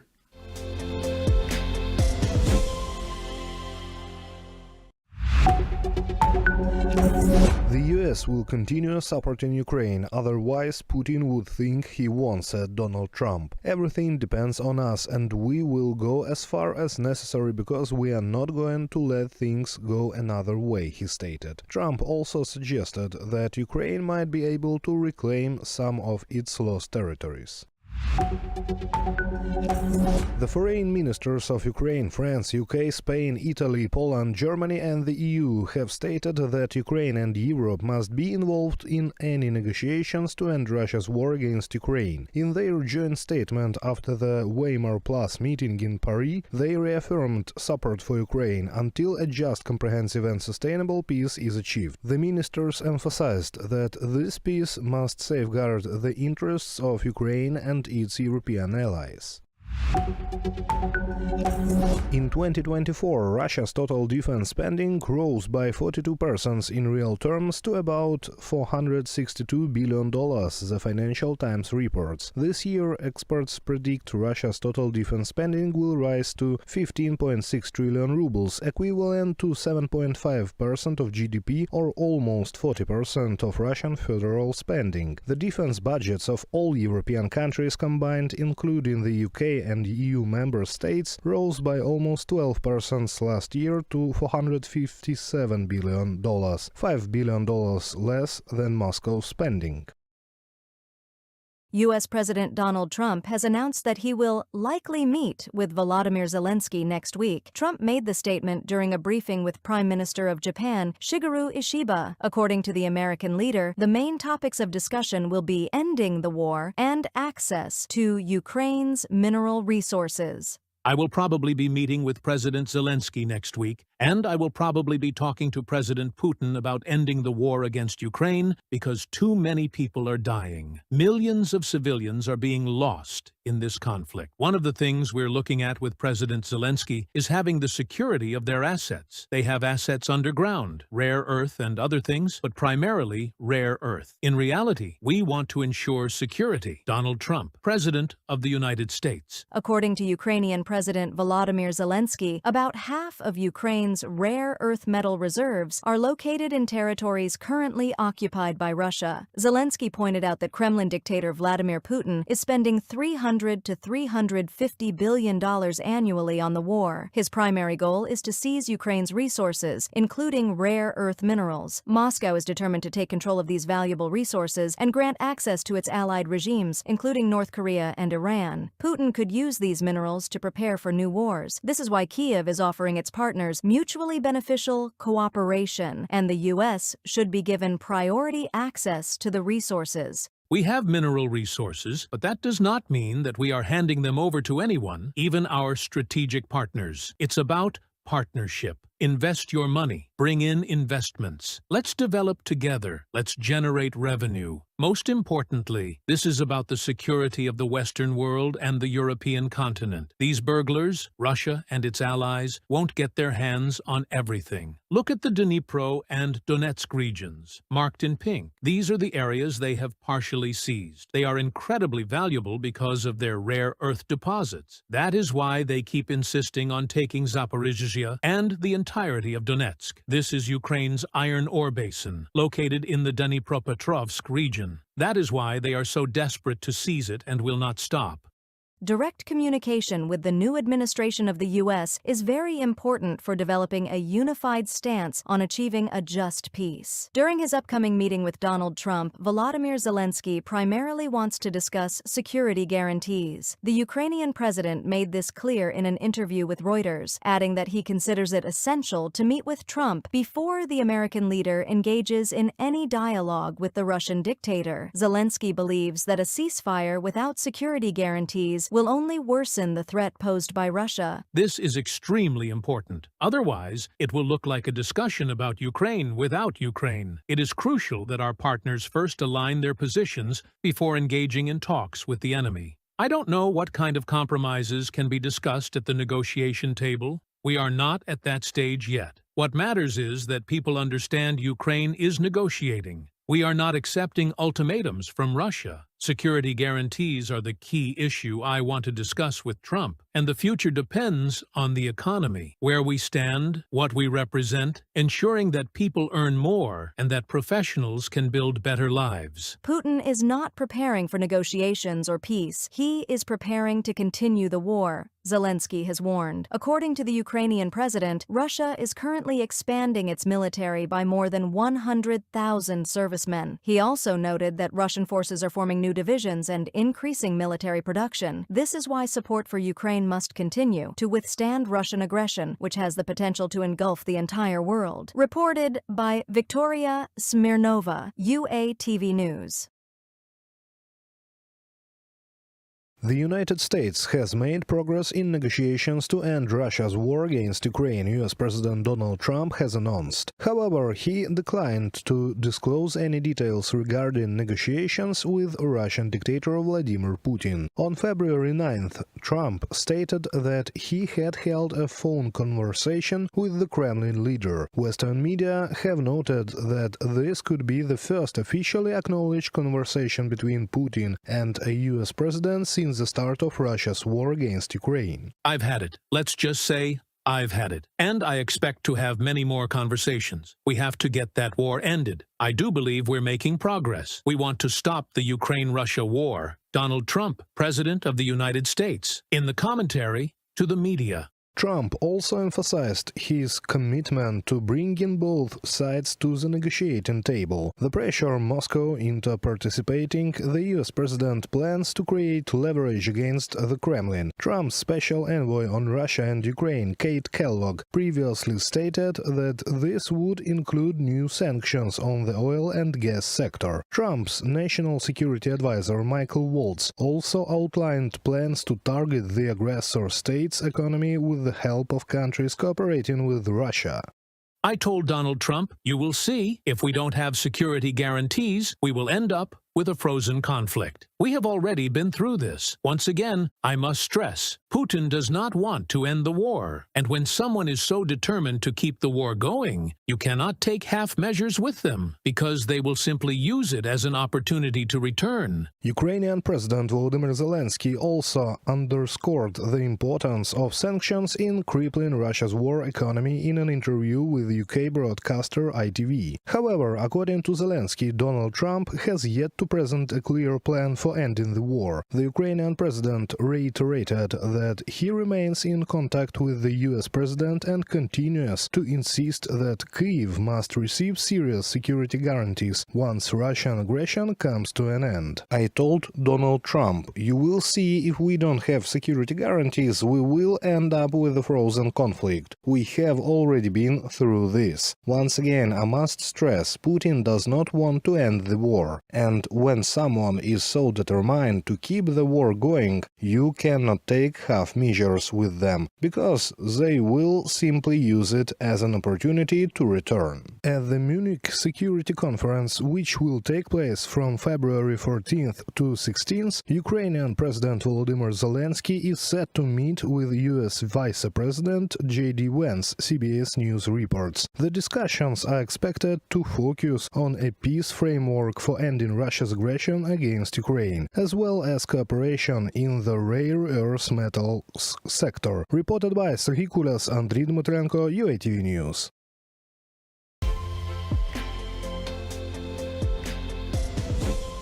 Greetings friends, and today we continue our wrap-up series inside my home studio while our main UATV one is being refurbished after the recent strike on it.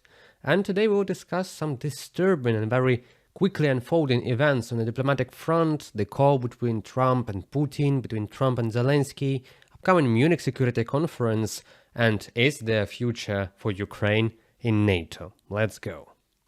And the first one, Russia has announced that it is forming a delegation to engage in discussions with the United States regarding the ongoing war in Ukraine. Kremlin spokesperson Dmitry Peskov confirmed that President Putin and Trump have agreed to instruct their teams to prepare for a face-to-face meeting as soon as possible.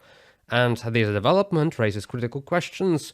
Will Ukraine be directly involved in these discussions? And what does this mean for the future of negotiations? Let us remind you that for the first time in almost 3 years of this full-scale war, there is a direct contact between the Russian president and the leader of the United States, the President Trump, in a future possible face-to-face negotiations. Peskov also mentioned that Moscow will take into account its experience with the Minsk agreements, an indirect admission that Russia aims to secure terms that favor its strategic interests. Let us remind you that the Minsk agreements, or the Minsk Accords, signed in 2014 and 2015 were originally intended to bring peace to Ukraine and over the Donbass war at that time, but instead they were used by Russia as a mechanism to maintain influence over Ukraine while they were preparing for the full-scale invasion in 2022. And they became a symbol of why you can't negotiate anything with Russia from a position of not strength, but the position of Russian strength. That is not acceptable. What's notable is that the sides have not yet determined which other nations, if any at all, might participate in the proposed talks. As of now, European countries have been left out of the loop, raising concerns about the balance of power and representation in these negotiations. And yes, the crazy thing is that we are talking about negotiations without Ukraine, possibly about Ukraine, and without European Union countries in those negotiations, at least at this moment. Meanwhile, reports from the Wall Street Journal indicate that China is eager to be a mediator country between the Putin and Trump negotiations and has offered to host the Trump-Putin summit without Ukrainian President Volodymyr Zelensky's participation. The proposal was reportedly made through intermediaries, but the White House has dismissed it as not viable at all. China's increasing role as a potential mediator is significant, the publication stated. Beijing has positioned itself as a diplomatic player in the conflict, while at the same time deepening its ties with Moscow. It remains a key supplier of dual-use goods to Russia, which bolsters the Kremlin's war effort, and we don't know if Russia would be even able to wage this war for so long without the support of such a strong player as China, even in this trade with dual goods. And the West is, particularly NATO, remains skeptical on China's intentions, with NATO labeling Beijing a decisive enabler of Russia's war, just the thing that I have said previously. And the big question is, can any peace negotiations be legitimate if Ukraine is not at the table? And if Trump and Putin do meet without Ukrainian involvement, what implications could this have for Ukraine's sovereignty and territorial integrity? Wouldn't it be Munich 2.0? Let us remind ourselves that the Munich Agreement was signed in 1938 by the Allied countries of that time with Hitler's Germany to prevent a big war in Europe by giving up Czechoslovakia to Hitler, basically signing off that country and without Czechoslovakia's even participation in that summit. And big spoiler, it did not stop Hitler from invading Poland and starting World War II. Then came the occupation of France, and the rest you know all too well. Trump's recent phone calls with both Zelensky and Putin have sparked major controversy. The US president announced that negotiations to end the war would begin immediately and that a ceasefire was not far too distant. However, the terms of such a peace deal remain unclear to everyone. What caused even greater backslash was a statement from US Defense Secretary Pete Hegseth, who suggested that it would be unrealistic for Ukraine to expect to return to its 2014 borders, effectively conceding Ukrainian territory to Russia. Hegseth also stated that NATO membership for Ukraine was no longer on the table. Pay attention that nobody is talking about 1991 borders, the internationally recognized borders of Ukraine, which Russia has recognized itself back then. And now we are talking that even 2014, with Crimea occupied and parts of Donbass occupied, is unrealistic for some effort. The response from US and European officials was swift and harsh. Senator Richard Blumenthal called this approach a surrender and betrayal of Ukraine, emphasizing that Ukrainians have, I quote, demonstrated unwavering determination in defending their homeland. Representative Don Bacon urged the US to recognize the moral responsibility of supporting Ukraine, pointing out that it was Russia that started the war and it was indiscriminately bombing Ukrainian cities for all this time. European leaders have also voiced strong opinions. Former European Council President and now Prime Minister of Poland, Donald Tusk, stressed that the need for a just peace rather than a settlement that rewards aggression. Estonian lawmaker Marko Mihkelson warned that, this moment could go in history as a dark day for Europe, urging leaders to act decisively to prevent a Russian victory, even a diplomatic one. Meanwhile, Ukraine remains firm in its stance. President Zelensky and high-ranking officials will attend the Munich Security Conference to discuss Ukraine's security priorities and prepare for further diplomatic engagement soon. Trump's Ukraine and Russia envoy Keith Kellogg is also expected to visit Ukraine shortly after this conference, indicating that these discussions will continue at the highest levels possible very, very soon. And another significant element of the ongoing negotiations is Trump's potential use of economic tools to pressure Russia. While many in Congress are questioning continued military aid to Ukraine even now, there is growing discussion about leveraging economic statecraft, including sanctions, tariffs, and export controls to force Russia's possible withdrawal. Sanctions have been long and a powerful tool in US foreign policy, and Trump has indicated a willingness to apply economic pressure. He has warned Putin that new tariffs and sanctions will be imposed if Russia fails to negotiate and end the war. However, with so many sanctions already in place, what new measures could be introduced? Let us inquire into that. Two key levers are being considered. One is stronger secondary sanctions. These would force countries to choose between doing business with the US or with sanctioned Russian entities. Similar tactics were used to pressure Iran into negotiations previously. And number two, trade restrictions on Russian energy and dual-use goods. Tightening control over goods that indirectly support Russia's war effort, including those supplied through third-party nations like China, Turkey, India, could disrupt Moscow's economic stability even more, and their economic situation is not very bright and shiny, as you could surely know. And some have suggested that easing sanctions as an incentive for Russia to negotiate, but analysts argue that this approach is unlikely to work, as Putin historically only responds to force and pressure. The key takeaway here is that economic leverage, if applied effectively, could accelerate Russia's withdrawal and end the war on terms favorable to the West and Ukraine. Once again and again we are hearing that only force into peace will work with this kind of enemy. So where do we stand now? Russia is preparing for negotiations, but Ukraine's role in those talks remains uncertain. China is attempting to insert itself as a mediator, raising suspicions about their true intentions. And Trump's approach has sparked outrage among some US and European officials. Economic strategies are being explored as a means of pressuring Russia to end its aggression as one of their variants. These are vast and fast-moving developments with significant global consequences at this moment.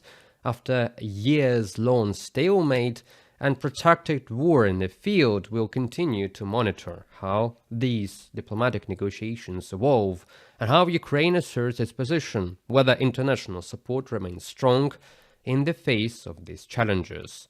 Let us remind you that soon will be the third anniversary of the full-scale war of Russia against Ukraine.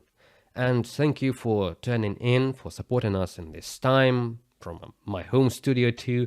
Be sure to like, subscribe and share your thoughts in the comments. It is a surprise how fast the events are unfolding at this moment. Nobody did expect that. And how could they continue at such a pace? Could they or they couldn't? As always, remember to be strong and don't let propaganda win. Бажаю здоров'я, шановні українці, українки. Сьогодні у нас регіональна поїздка. Спочатку Хмельниччина, наш... I wish you health, fellow Ukrainians. Today we're on a regional trip. First stop, the Khmelnytsky region, our Khmelnytsky nuclear power plant. A meeting on security and a crucial project, the completion of additional power units at the plant. We are preparing to launch 4 new power units in Ukraine. The first phase includes 2 units, adding 2.2 gigawatts, followed by a second phase. 2 more units, American-made by the way, from Westinghouse, also contributing 2.2 gigawatts. We are working with our American partners to complete this plant, which will become our most powerful one. This major project will not only allow Ukraine to eliminate the need for electricity imports during difficult winter periods, but also provide cheaper electricity for our people and industries. I am grateful to everyone who supports this effort. Thank you very much. Today I also visited the Rivne region, Ostrog, our Ostrog Academy. I had a great conversation with awesome students, followed by a meeting with local businesses. Now we are already preparing for meetings and negotiations at the Munich Security Conference. On the road, I have just held talks with Polish Prime Minister Tusk and Lithuanian President Nausėda. We are coordinating our positions on Europe's collective defense. It is critical for all of Europe to work together to achieve common goals. Today I also received reports from our military, very important reports. There is a good result on the front line. It's not appropriate to mention specific locations. I won't turn this into politics, but I want to thank the guys from the 425th Separate Assault Regiment. Your strength truly matters. Well done. I also just spoke with Commander-in-Chief Zelensky. We must strengthen our Air Force, particularly its aviation component, our military aviation. I instructed the Commander-in-Chief to discuss this with Brigadier General Sergei Golubtsov and report back on a possible personnel change in the Air Force, including the consideration of appointing General Golubtsov as Deputy Commander of the Air Force. Glory to Ukraine! Слава Україні, українці! U.S. Representative Joe Wilson, a member of the Republican Party, has introduced a bill that would grant President Donald Trump the authority to supply weapons to Ukraine under a Lend-Lease program. The bill has already been registered in the U.S. Congress, but must go through several stages before becoming law. It must gain majority support in Congress, secure at least 60% of votes in the Senate, and only then can it be signed into law by President Donald Trump.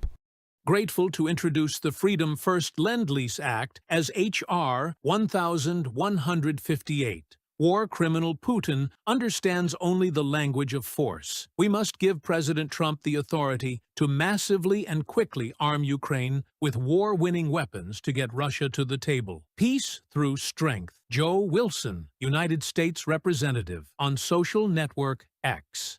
The concept of peace through strength aligns with the stance of the new U.S. administration. According to Reuters, the United States is pushing its European allies to increase purchases of American-made weapons for transfer to Ukraine. This could strengthen Kyiv's position in potential negotiations with Moscow. Analysts point out that Donald Trump had already advocated for increasing arms purchases during his first term. However, at that time, European countries had not yet fully grasped the scale of the Russian threat.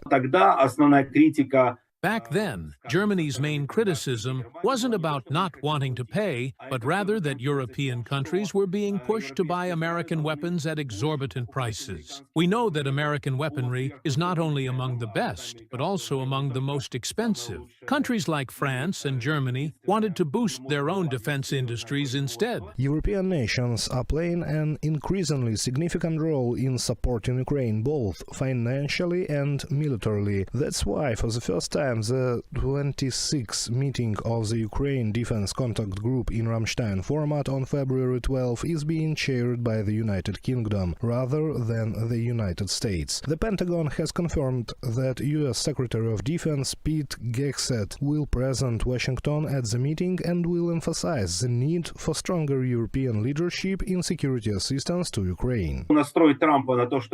Trump is serious about shifting more security responsibilities onto Europe, while the U.S. continues to support European integration and its aspirations to become an independent defense hub. The primary focus remains on NATO. European defense initiatives, on the other hand, have often been more symbolic than substantive. President Volodymyr Zelensky has stressed the importance of maintaining the Ramstein format to ensure continued support from Ukraine's partners. He noted that the key outcome of the upcoming meeting will be the scale of military aid provided to Kyiv. The main result of Ramstein is, of course, the collective assistance to Ukraine. It's about the number of aid packages our partners are providing, specific weapons, specific support. Since Russia's full-scale invasion of Ukraine, EU nations have recognized the extent of the threat posed by Moscow. European Commission President Ursula von der Leyen recently stated that the stakes go beyond Ukraine's fate. Europe's future is also on the line. She emphasized that arms and ammunition deliveries to Ukraine will accelerate in the coming weeks. Since February 24, 2022, the European Union has provided Ukraine with a total of 134 billion euros in assistance. Reported by Sergei Kulyas, Mykotas Koblikov, UATV News. Chernobyl under attack, unexpected and possibly disastrous drone attack. Munich Security Conference 2025 started, and did Trump really concede to Putin even before the real negotiations started? This and more in our today's episode. Let's go. And we'll start with the news number one, at least for Ukraine right now, is that late night Thursday, a Russian attack drone struck the Chernobyl nuclear power plant, damaging the protective structure over reactor 4. The same reactor that exploded in 1986, causing one of the world's worst nuclear disasters. President Volodymyr Zelensky reported the attack, emphasizing that it was a deliberate strike on a site of immense historical and environmental significance. Fortunately, the Ukrainian State Emergency Service confirmed that radiation levels remain normal despite that damage. However, the attack raises serious concerns over the security of nuclear facilities in territories where war is going on and the potential for catastrophic consequences. Ukraine's presidential office head Andriy Yermak has commented on this accident, noting that many representatives at the Munich Security Conference are angry, this is quote, about the accident because it was Russian accountability that the plant had a disaster in the first place. The whole world helped to eliminate the consequences and save people in Europe then from radiation, and now in 2025 they struck the sarcophagus with an explosive drone. The atmosphere right now is that everyone is very angry about this news here in Munich. Not concerned, as is often the case, but really angry. Because in the 80s, the whole world helped the Kremlin to eliminate this tragedy. When Moscow threw unprotected people into radiation, Gorbachev received robots and equipment and scientists. Then the whole world invested in the shelter, and today these Russian idiots have launched a drone at it. Andriy Yermak, head of the Office of the President of Ukraine. The International Atomic Energy Agency, IAEA, has since verified the incident, stating that their team on site heard the explosion and saw a resulting fire. The assault not only escalated military tensions but also served as a chilling reminder of Russia's disregard for global nuclear and environmental safety. Zelensky pointed to this attack as further evidence that Vladimir Putin is not preparing for peace negotiations but instead ramping up for aggression. With 133 drones launched across Ukraine that same night, Russia's strategy of relentless aerial assaults continues unabated. Let's hear what President Volodymyr Zelensky himself has to say about this accident. Повітряними силами, що це був за удар, там, я думаю, що у вас є вже всі деталі, але дрон йшов на висоті, що цікаво, на висоті 85 метрів. Мені здається, що це важливо розуміти, що радари не бачать цієї висоти. Тобто це дає можливість, також буде слідство обов'язково, і я буду знати більше деталей, але це дає нам сьогодні можливість говорити про те, що якщо радари не бачать на цій висоті, що вони спеціально це робили. Тобто це не значить, що якось дрон змінив напрямок, тощо. Ну, все буває, так? Все буває в час війни, але важливо, що йшов на такій висоті, де радари не бачили, і удар був саме в саркофаг, і саме в день початку, фактично в день початку Мюнхенської конференції, безпекової конференції, удар в цей небезпечний, найбільш небезпечний об'єкт. And as the investigation will move on, we move to other topics of this day. In a shocking diplomatic move, Donald Trump announced that he had spoken with Vladimir Putin and would begin peace negotiations immediately. His statement sent shockwaves across Europe, particularly in Ukraine and its closest allies, the Baltic states, Poland and other Eastern European nations. Criticism has poured in from officials across all of the region. Many view this as an alarming development that could pressure Ukraine into an unfavorable conditions and settlement while strengthening Russia's position, so basically securing a Russian victory in the war, God forbid. Former Lithuanian Foreign Minister Gabrielius Landsbergis warned that Europe is at a crossroads. Either it takes the lead in supporting Ukraine, or it allows Putin to claim victory through diplomatic coercion and so move on. Many European leaders fear that these rushed talks could result in a deal akin to Minsk III or Munich 2.0, as you can say, that one that leaves occupied Ukrainian territories under Russian control.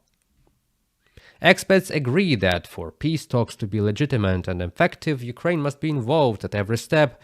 Latvian diplomat Imants Lēgis emphasized that any agreements reached without Ukraine's active participation would be a failure from the start. Estonian ambassador Anneli Kolk reiterated a long-standing principle: Putin only understands strengths, as stated long ago. Any negotiation must come from a position of Ukrainian and Western military superiority, otherwise it risks becoming a surrender rather than a peace settlement. And I'm not surprised that the Baltic trio, Latvia, Lithuania and Estonia, are the first in line to defend Ukrainian sovereignty in possible negotiations, as they are the most likely future victims of a future Russia aggression against NATO in case the Russians secure some kind of victory in Ukraine now. And we are moving to the topic of the Munich Security Conference 2025. There have been speeches by J.D. Vance, Wang Yi, a platform with President Zelensky and the American senators speaking jointly on different questions, including Ukraine's security and possible security guarantees with American senators and the public. Our friend Henry Keane was there. He heard it all live and he has some thoughts to share with us. Henry, you're on the screen. Right, well, first of all, thank you so very much for having me, Pablo. Indeed, first of all, things are really intense. Schedules of high profiles are really packed with meetings and interviews. I mean, 150 diplomats, really, what would you expect? 60 heads of state. But yes, it happened. Yes, it was of utter importance. What was discussed and what is known for, well, I would never think I would ever say that, but as Pete Hegseth, Secretary of State of the United States, said, answering the question if he thinks that Ukraine can regain Russia's occupied territories, he said everything is possible. And this is exactly the idea in the air right here on the venue. Anything is possible. The talks are onwards, of course, and there's intense volcano interests of sorts colliding here, and these interests are too hot at the moment to predict the shape that they will cast after cooling down. But we will keep you posted on that. You see, this is why I'm here, actually, to get some of the high profiles interviewed while hot and intense, so to then, in time, compare it with the reality. Absolutely. Well, Vance's speech. Well, my personal feeling was it was a lesson of parental advisory. I'm sorry for that. An indoctrinated slump in the face of Europe and strange examples. But you know what? My advice is just watch it. That gives you all of it. Watch it and suit yourself. I expected that question. I haven't seen them. Moreover, nobody I know through colleagues did. But what is absolutely clear is that even if Russians are here, which is absolutely possible, by the way, from now on, they are going to be visiting any major event in the world just like that, in disguise and through the back doors, so to say. So it's no matter if you have a tank, everyone still knows you are a thug and a terrorist with a tank. And if you are driving Rolls-Royce on a daily basis, everybody knows this is money, and money is stolen, and no one speaks to you, at least publicly. Another thanks goes to you, Pavlo, for this very interesting question.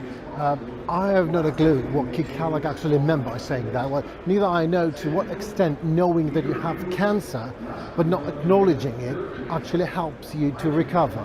Well, peace in Ukraine in exchange for peace of Ukraine, is it a way out of an impasse? Could be, that I don't know, but what I know, and I want to stress out, that great powers are looking for ways out. That is obvious. And Ukraine is not a dog that would dent into any boat. Ukraine is participating in the dialogue. That much is clear, and it's visible, and that is encouraging. Well, to give it to you in one piece, a great reformation of Europe is looming. You can have seen an interview with my colleague Andrews Kubilius, High Commissioner for Defense and Space Military, I mean with my colleague Vitaly Sizov. He did that great interview. So we can obviously say that economically, peace through strength is indeed, it is working. Then a dialogue after strength, you see. So solid security guarantees for Ukraine, that is what is looming and coming. Munich security guarantees are going to answer how exactly, Munich Security Conference is going to answer how exactly this is happening. So for example, EU from 200 billion in defense budget will level up to 320, and then more to make it more than 3%, maybe 5%. So this is multi-billions of investment. That is briefly what is planned. You will see Europe stepping up, as Ursula von der Leyen has said in her speech. So thank you very much, Pablo. We'll keep you posted. We talk very soon.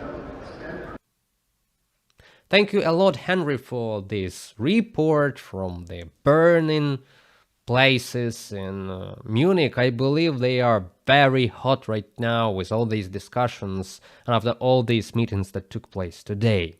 And we are moving on to our next guest, Mr. Jay Smart, with another compelling analysis of the Munich Security Conference. And what audience did Mr. J.D. Vance, Wang Yi and others try to target at that international event? Greetings, Mr. J. It is a pleasure to see you in our studio.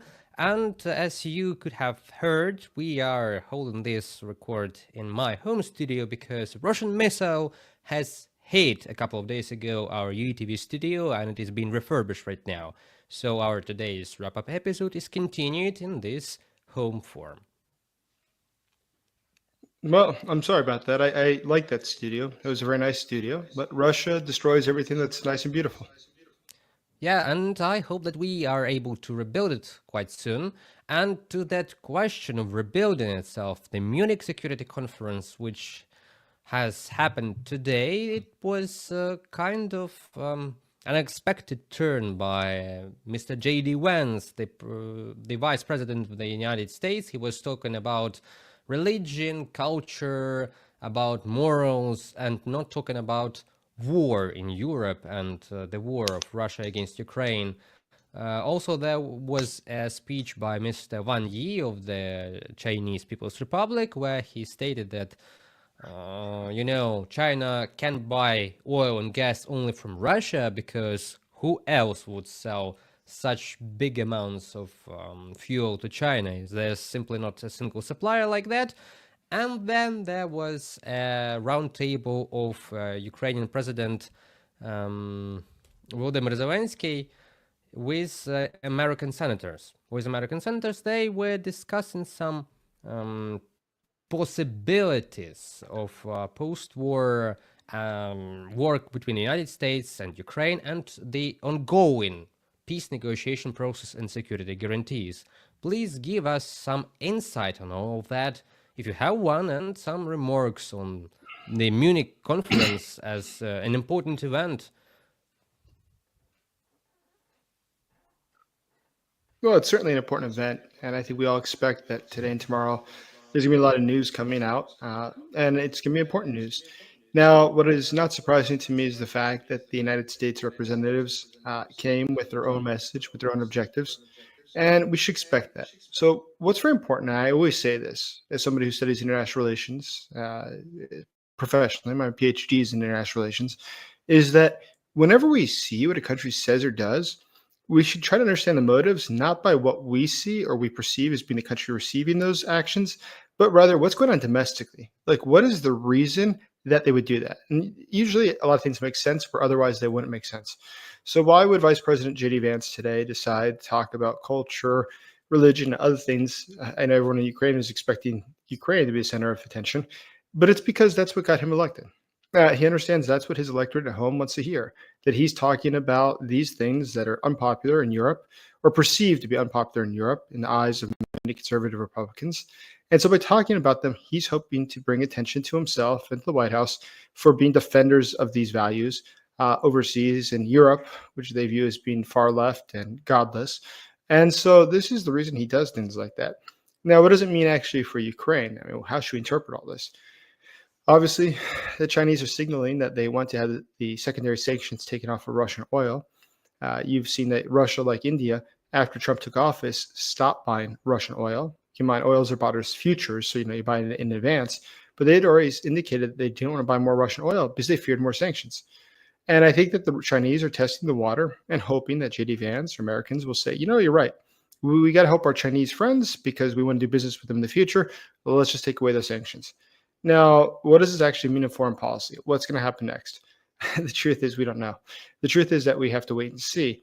But there's a lot of signals at this point that the U.S. is taking a trajectory that's going to be a far, far departure from that we saw underneath the Biden administration.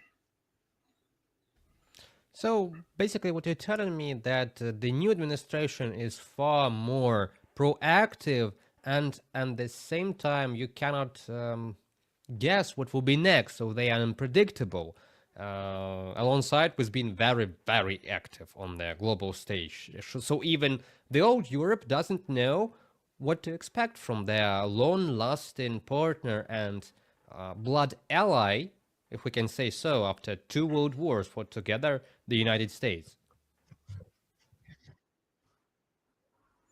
Well, I think that it's fair to say nobody knows what to expect, really. And anyone that tells you otherwise is, I think, probably trying to interpret things as best they can, but it's unlikely that they have a real clear knowledge of what's going to happen next.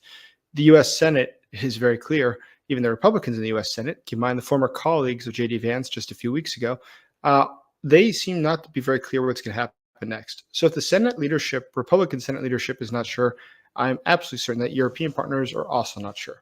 And, I understand this ambivalence, this lack of clarity is not a great situation for anybody, but it's the reality of where we are right now.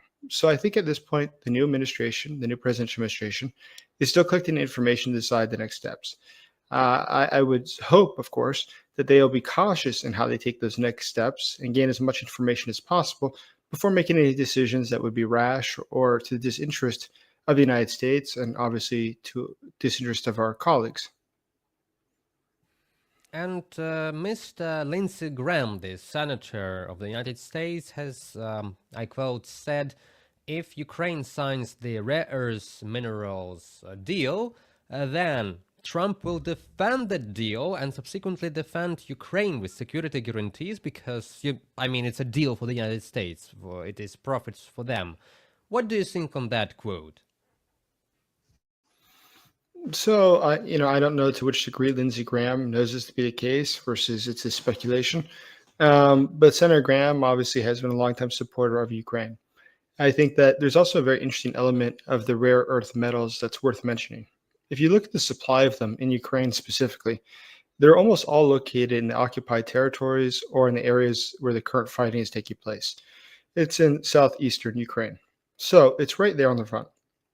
At present, there's no real ability to open mines there or to somehow get those metals out to the fact there's ongoing fighting. So it does raise a question. Is there a strategy to this that goes further ahead than we realize? For instance, if the U.S. realizes that, yes, it's promised these metals or the ability to be able to exploit this territory, but currently there's fighting, well, currently there's occupation, doesn't that mean, though, that the U.S. should try to get those areas deoccupied in order to be able to get those metals? Because as long as they stay in Russian hands, obviously the U.S. will never see anything. So perhaps there is another strategy here that we just don't see. Maybe the strategy is now Ukraine should be able to ask the U.S., listen, we cannot continue to fight the war forever and just lose lives to get your territory back, because now you have an interest in this territory. It's not just ours, it's also something you're interested in. Give us the long-range weapons, take away the restrictions, give us as many ATACMS as we need, give us as many HIMARS as we need, give us as many air defenses we need, so that we can actively go in there and destroy the Russian positions, smash the Russian military, liberate that area, and at which point, it's back open to business. But at present, Ukraine has no real ability to give those rare earth metals to anyone because there's a war going on there. So I would hope there's a secondary and a darker strategy, which is that the U.S. will be able or be persuaded to then support Ukraine, not out of just goodwill, but out of economic interest. And I have this interesting idea that it may not only be a military means of disrupting Russian positions there and ousting them out of the occupied land. It could be a diplomatic means. So many representatives of China in the United States are talking about diplomacy and that goals should be achieved with words, not with weapons. Do you see a negotiated deal where Russia leaves places of possible American interest in the east and south of Ukraine in exchange for something, for example, a neutrality of Ukraine, which is already in place, but we have the course to NATO fixed in our constitution. So do you think that bargaining neutrality and Ukrainian position for American interest in territories, so Russia leaves them, is possible? Everything is possible. And I think there's something really important we should also note about how these sorts of things usually work, negotiations. So, and Donald Trump is actually, he's a very confusing figure for many people.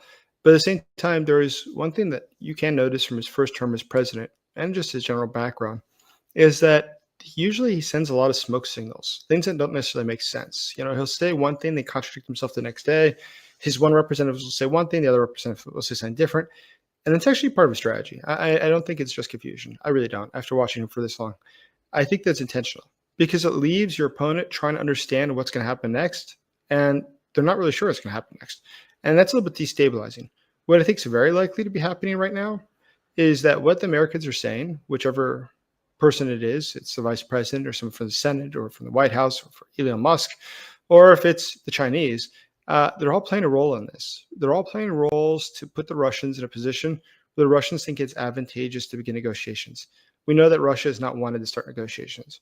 So what I interpret all this as being today is simply that they're trying to compel the Russians to start negotiations. And frankly, the Chinese are the only ones that have the real influence over Russia to do so. The Chinese, as you know, are the biggest economic partner of Russia, the largest purchaser of their oil as well. And so without China, Russia would be in a very, very difficult situation. So I think that, and actually this is something that Trump himself even said a few months ago, that working with the Chinese would be keen to end the war in Ukraine. So I think that what we see going on now is a coordinated dance. They're all working in tandem to convey something to Russia. So you mean they're trying to lure, possibly, the Kremlin into the negotiation process and then use some policies, possibly, and tricks to make these negotiations profitable for the West? Is that your course of thinking? Well, I think that they are going to lure the Russians into the talks, and from there they're going to have to see what they get. And it's very unclear to me why Ukraine would part with $500 billion worth of goods unless it got something in return.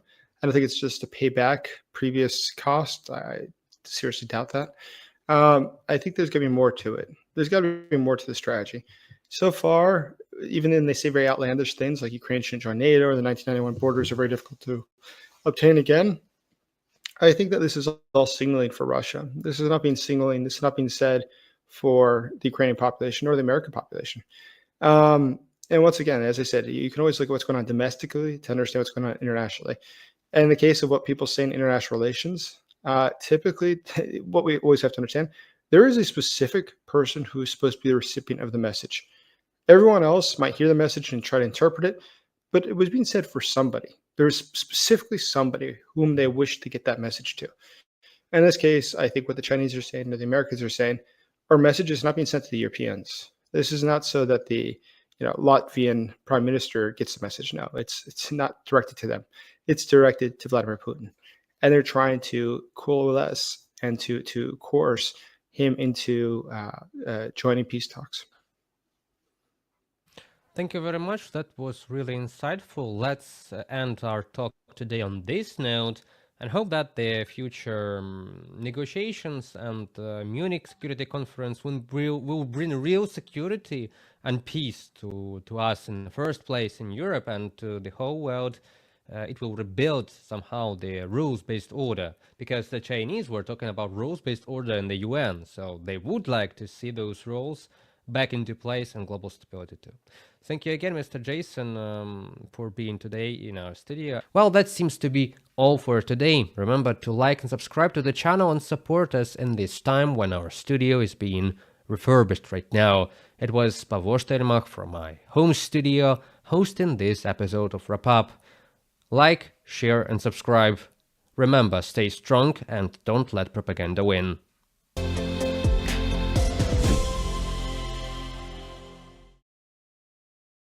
And we are moving to the topic of the Munich Security Conference 2025. There have been speeches by J.D. Vance, Wang Yi, a platform with President Zelensky and the American senators speaking jointly on different questions, including Ukraine's security and possible security guarantees with American senators and the public. Our friend Henry Keane was there. He heard it all live and he has some thoughts to share with us. Henry, you're on the screen. Right, well, first of all, thank you so very much for having me, Pavlo. Indeed, first of all, things are really intense here. Schedules of high profiles are really packed with meetings and interviews. I mean, 150 diplomats, really, what would you expect? 60 heads of state. But yes, it happened. Yes, it was of utter importance. What was discussed and what is known for, well, I would never think I would ever say that, but as Pete Hegseth, Secretary of State of the United States, said, answering the question if he thinks that Ukraine can regain Russia's occupied territories, he said everything is possible. And this is exactly the idea in the air right here on the venue. Anything is possible. The talks are onwards, of course, and there's intense volcano interests of sorts colliding here, and these interests are too hot at the moment to predict the shape that they will cast after cooling down. But we will keep you posted on that. You see, this is why I'm here, actually, to get some of the high profiles interviewed while hot and intense, so to then, in time, compare it with the reality. Absolutely. Well, Vance's speech. Well, my personal feeling was it was a lesson of parental advisory. I'm sorry for that. An indoctrinating slap in the face of Europe and strange examples. But you know what? My advice is just watch it. That gives you all of it. Watch it and suit yourself. I expected that question. I haven't seen them. Moreover, nobody I know through colleagues did. But what is absolutely clear is that even if Russians are here, which is absolutely possible, by the way, from now on, they are going to be visiting any major event in the world just like that, in disguise and through the back doors, so to say. So it's no matter if you have a tank, everyone still knows you are a thug and a terrorist with a tank. And if you are driving Rolls-Royce on a daily basis, everybody knows this is money and money is stolen and no one speaks to you, at least publicly. Another thanks goes to you, Pavlo, for this very interesting question. I have not a clue what Kik Halleck actually meant by saying that. Well, neither I know to what extent knowing that you have cancer, but not acknowledging it, actually helps you to recover. Well, peace in Ukraine, in exchange for peace of Ukraine, is it a way out of an impasse? Could be, that I don't know, but what I know, and I want to stress out that great powers are looking for ways out. That is obvious. And Ukraine is not a dog that would dent into any boat. Ukraine is participating in a dialogue. That much is clear and is visible, and that is encouraging. Well, to give it to you in one piece, a great reformation of Europe is looming. You can have seen an interview with my colleague Andrews Kubilius, High Commissioner for Defense and Space Military, with my colleague Vitaly Sizov. He did that great interview. So we can obviously say that economically, peace through strength is indeed, it is working. Then a dialogue. off to strength. You see, so solid security guarantees for Ukraine, that is what is looming and coming.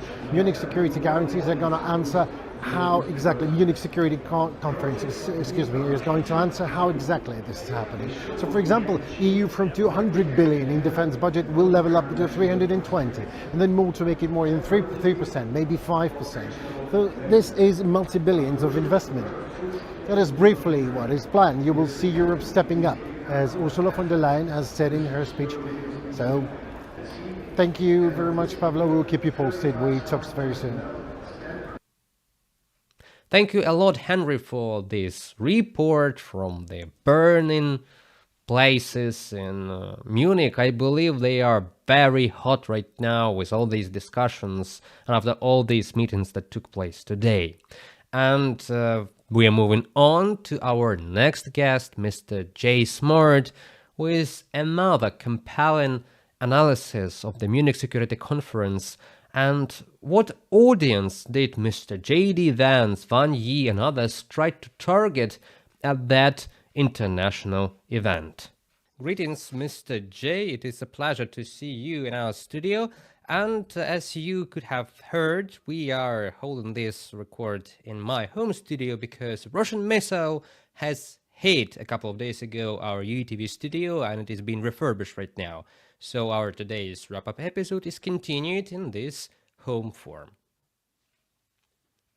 Well, I'm sorry about that. I like that studio. It was a very nice studio, but Russia destroys everything that's nice and beautiful. Yeah, and I hope that we are able to rebuild it quite soon.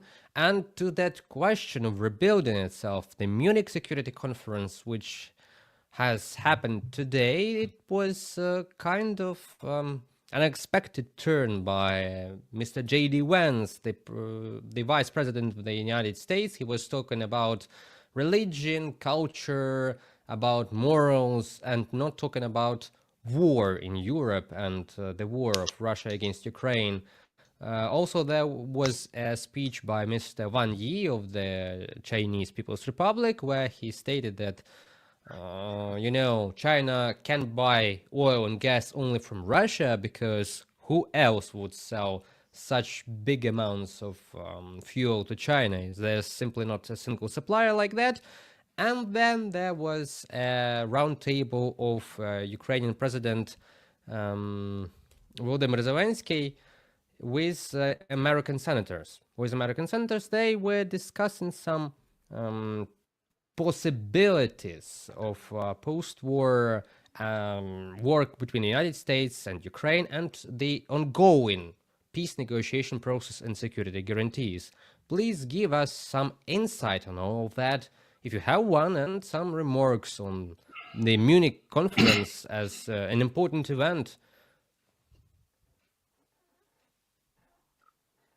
Well, it's certainly an important event, and I think we all expect that today and tomorrow there's going to be a lot of news coming out, and it's going to be important news. Now, what is not surprising to me is the fact that the United States representatives came with their own message, with their own objectives, and we should expect that. So what's very important, and I always say this as somebody who studies international relations professionally, my PhD is in international relations, is that whenever we see what a country says or does, we should try to understand the motives, not by what we see or we perceive as being the country receiving those actions, but rather what's going on domestically. Like, what is the reason that they would do that? And usually a lot of things make sense, where otherwise they wouldn't make sense. So why would Vice President J.D. Vance today decide to talk about culture, religion, and other things? I know everyone in Ukraine is expecting Ukraine to be the center of attention, but it's because that's what got him elected. He understands that's what his electorate at home wants to hear, that he's talking about these things that are unpopular in Europe or perceived to be unpopular in Europe in the eyes of many conservative Republicans.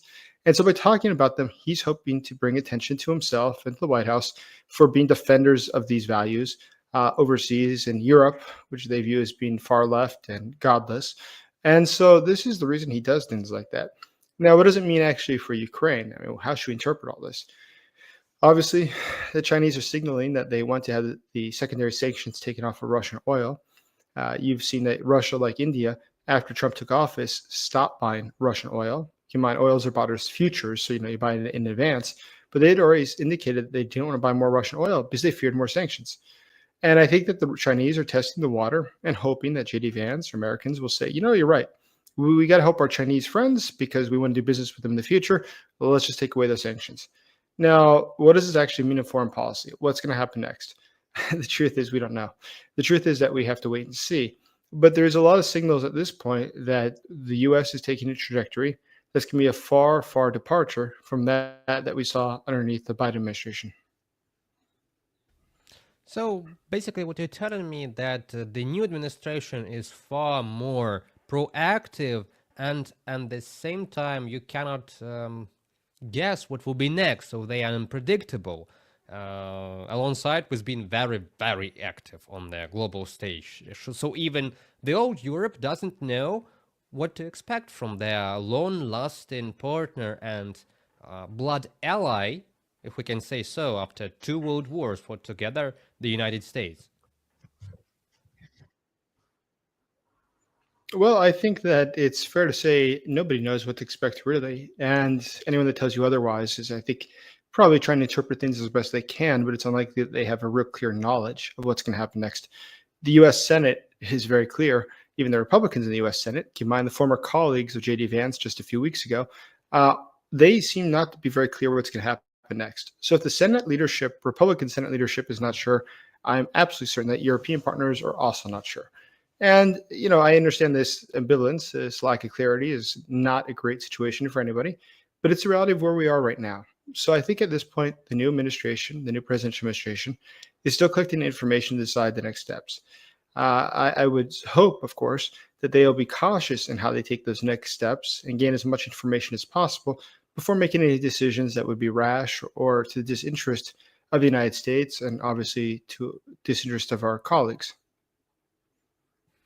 And Mr. Lindsey Graham, the senator of the United States, has, I quote, said, if Ukraine signs the rare earth minerals deal, then Trump will defend the deal and subsequently defend Ukraine with security guarantees because, it's a deal for the United States. It is profits for them. What do you think on that quote? So, I don't know to which degree Lindsey Graham knows this to be the case versus it's a speculation. But Senator Graham obviously has been a longtime supporter of Ukraine. I think that there's also a very interesting element of the rare earth metals that's worth mentioning. If you look at the supply of them in Ukraine specifically, they're almost all located in the occupied territories or in the areas where the current fighting is taking place. It's in southeastern Ukraine. So it's right there on the front. At present, there's no real ability to open mines there or to somehow get those metals out to the fact there's ongoing fighting. So it does raise a question. Is there a strategy to this that goes further ahead than we realize? For instance, if the U.S. realizes that, yes, it's promised these metals or the ability to be able to exploit this territory, but currently there's fighting, well, doesn't that, or currently there's occupation, doesn't that mean, though, that the U.S. should try to get those areas deoccupied in order to be able to get those metals? Because as long as they stay in Russian hands, obviously the U.S. will never see anything. So perhaps there is another strategy here that we just don't see. Maybe the strategy is now Ukraine should be able to ask the U.S., listen, we cannot continue to fight the war forever and just lose lives to get your territory back, because now you have an interest in this territory. It's not just ours. It's also something you're interested in. Give us the long-range weapons. Take away the restrictions. Give us as many ATACMS as we need. Give us as many HIMARS as we need. Give us as many air defenses we need so that we can actively go in there and destroy the Russian positions, smash the Russian military, liberate that area, and at which point, it's back open to business. But at present, Ukraine has no real ability to give those rare earth metals to anyone because there's a war going on there. So I would hope there's a secondary and a darker strategy, which is that the U.S. will be able or be persuaded to then support Ukraine, not out of just goodwill, but out of economic interest. And I have this interesting idea that it may not only be a military means of disrupting Russian positions there and ousting them out of the occupied land. It could be a diplomatic means. So many representatives of China in the United States are talking about diplomacy and that goals should be achieved with words, not with weapons. Do you see a negotiated deal where Russia leaves places of possible American interest in the east and south of Ukraine in exchange for something, for example, a neutrality of Ukraine, which is already in place, but we have the course to NATO fixed in our constitution. So do you think that bargaining neutrality and Ukrainian position for American interest in territories, so Russia leaves them, is possible? Everything is possible. And I think there's something really important we should also note about how these sorts of things usually work, negotiations. So, and Donald Trump is actually, he's a very confusing figure for many people. But at the same time, there is one thing that you can notice from his first term as president and just his general background is that usually he sends a lot of smoke signals, things that don't necessarily make sense. You know, he'll say one thing, they contradict himself the next day. His one representative will say one thing, the other representative will say something different. And it's actually part of a strategy. I don't think it's just confusion. I really don't, after watching him for this long. I think that's intentional because it leaves your opponent trying to understand what's going to happen next. And they're not really sure what's going to happen next. And that's a little bit destabilizing. What I think is very likely to be happening right now is that what the Americans are saying, whichever person it is, it's the vice president or someone from the Senate or from the White House or for Elon Musk, or if it's the Chinese, they're all playing a role in this. They're all playing roles to put the Russians in a position where the Russians think it's advantageous to begin negotiations. We know that Russia has not wanted to start negotiations. So what I interpret all this as being today is simply that they're trying to compel the Russians to start negotiations. And frankly, the Chinese are the only ones that have the real influence over Russia to do so. The Chinese, as you know, are the biggest economic partner of Russia, the largest purchaser of their oil as well. And so without China, Russia would be in a very, very difficult situation. So I think that, and actually this is something that Trump himself even said a few months ago, that working with the Chinese would be keen to end the war in Ukraine. So I think that what we see going on now is a coordinated dance. They're all working in tandem to convey something to Russia.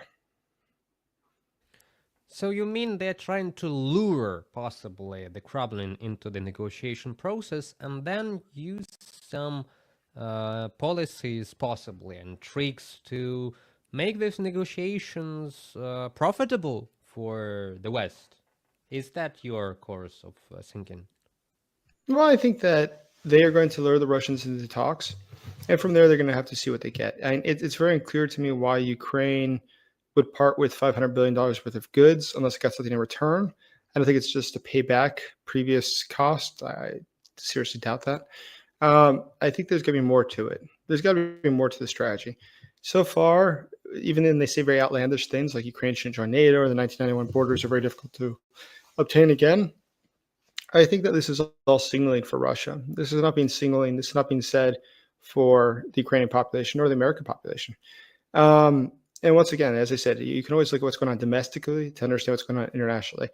And in the case of what people say in international relations, typically what we always have to understand, there is a specific person who is supposed to be the recipient of the message. Everyone else might hear the message and try to interpret it, but it was being said for somebody. There is specifically somebody whom they wish to get that message to. In this case, I think what the Chinese are saying or the Americans are saying, our message is not being sent to the Europeans. This is not so that the Latvian prime minister gets the message. No, it's not directed to them. It's directed to Vladimir Putin. And they're trying to coalesce and to coerce him into joining peace talks. Thank you very much. That was really insightful. Let's end our talk today on this note and hope that the future negotiations and Munich Security Conference will bring real security and peace to us in the first place in Europe and to the whole world. It will rebuild somehow the rules-based order, because the Chinese were talking about rules-based order in the UN, so they would like to see those rules back into place and global stability too. Thank you again, Mr. Jason, for being today in our studio. Well, that seems to be all for today. Remember to like and subscribe to the channel and support us in this time when our studio is being refurbished right now. It was Pavlo Steinmach from my home studio hosting this episode of Wrap Up. Like, share and subscribe. Remember, stay strong and don't let propaganda win.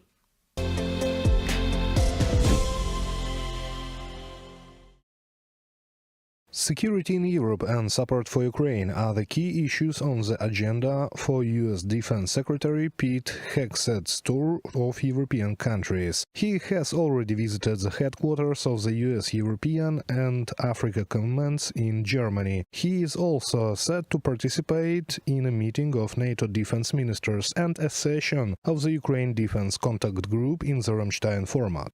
According to Pentagon officials, Hegseth is expected to push for U.S. allies in Europe to increase their defense spending and take a more active role in addressing the challenges facing Europe. He is also likely to reiterate President Donald Trump's call for a diplomatic resolution to the war between Russia and Ukraine. From the Voice of America publication. President Trump has strongly criticized European countries for chronically underfunding their security. He has warned that the US could leave NATO if alliance members fail to meet the mandatory contribution of 2% of GDP. Trump's administration also holds the position that Europe should take greater responsibility for ending the war in Ukraine and maintaining peace afterward. We will have our Secretary of State, our Secretary of Defense, our Vice President in Europe this week, talking through the details of how to end this war. The underlying principle here is that Europeans have to own this conflict going forward. President Trump is going to end it, and in terms of security guarantees, it is squarely going to be with the Europeans. Meanwhile, Washington has paused the development of its plan for ending the war in Ukraine to consult with European nations and give them a seat at the negotiating table. The Telegraph, citing sources, reports that U.S. Special Envoy for Russia and Ukraine, Kate Kellogg, will present fragments of Trump's plan at the Munich Security Conference. According to Reuters, Kellogg will also use the event to encourage European nations to increase their purchases of American weaponry. It is one of several ideas the administration is discussing to potentially continue U.S. weapons shipments to Kyiv without expending significant U.S. capital. The Trump White House would likely face significant pushback from some Republicans if it moves forward with asking for additional funding from Congress. Administration officials view an arms purchase deal with Europe as a potential workaround, allowing Washington to support Kyiv without spending U.S. taxpayer dollars. NATO Secretary General Mark Rutte said last month that Europe would pay for U.S. arms for Ukraine. From the Reuters publication. Earlier, NATO Secretary General Mark Rutte stated that European countries are prepared to purchase more American weapons and supply them to Ukraine. Additionally, the EU has recently been reassessing its defense strategy. European Commission President Ursula von der Leyen announced that Brussels will unveil a new policy document, the White Paper of the Future of European Defense, in mid-March. That we need an EU-wide surge in defense. Modern warfare requires scale, technology, and coordination, too big for any one nation to handle alone, and this is where European cooperation delivers. We will need funding, both public and private. We discussed that in the European Council at the beginning of the week. We will need more cooperation for better interoperability and lower costs, simpler legislation, more innovation, and more return on investment as the world is changing fast. Our longtime ally, the United States, has set a new agenda. Europe is prepared for a robust but constructive dialogue with the United States. According to Ukrainian President Volodymyr Zelensky, ensuring Ukraine's security in the post-war period will require support from both Europe and the US. In an interview with The Guardian, he cited the US-supplied Patriot air defense systems as a crucial element in protecting Ukraine from all types of missile threats. Zelensky also expressed support for French President Emmanuel Macron's initiative to deploy a European military contingent to Ukraine after the end of hostilities, provided the force reaches a strength of 100,000 to 150,000 troops. Reported by Serhiy Kulias, Andriy Dmitrenko, UATV News. Mr. Kubilius, first of all, thank you for this exclusive interview for our TV channel, that you find time in your very tough schedule, and my first question is about your main topic is military industry. A lot of discussion today is that EU should invest in Ukrainian industry too, not just in EU industry. What do you think about this? And you work on white paper of European industry. Do you reflect these issues that Ukraine could be in some way included in this very important for EU paper?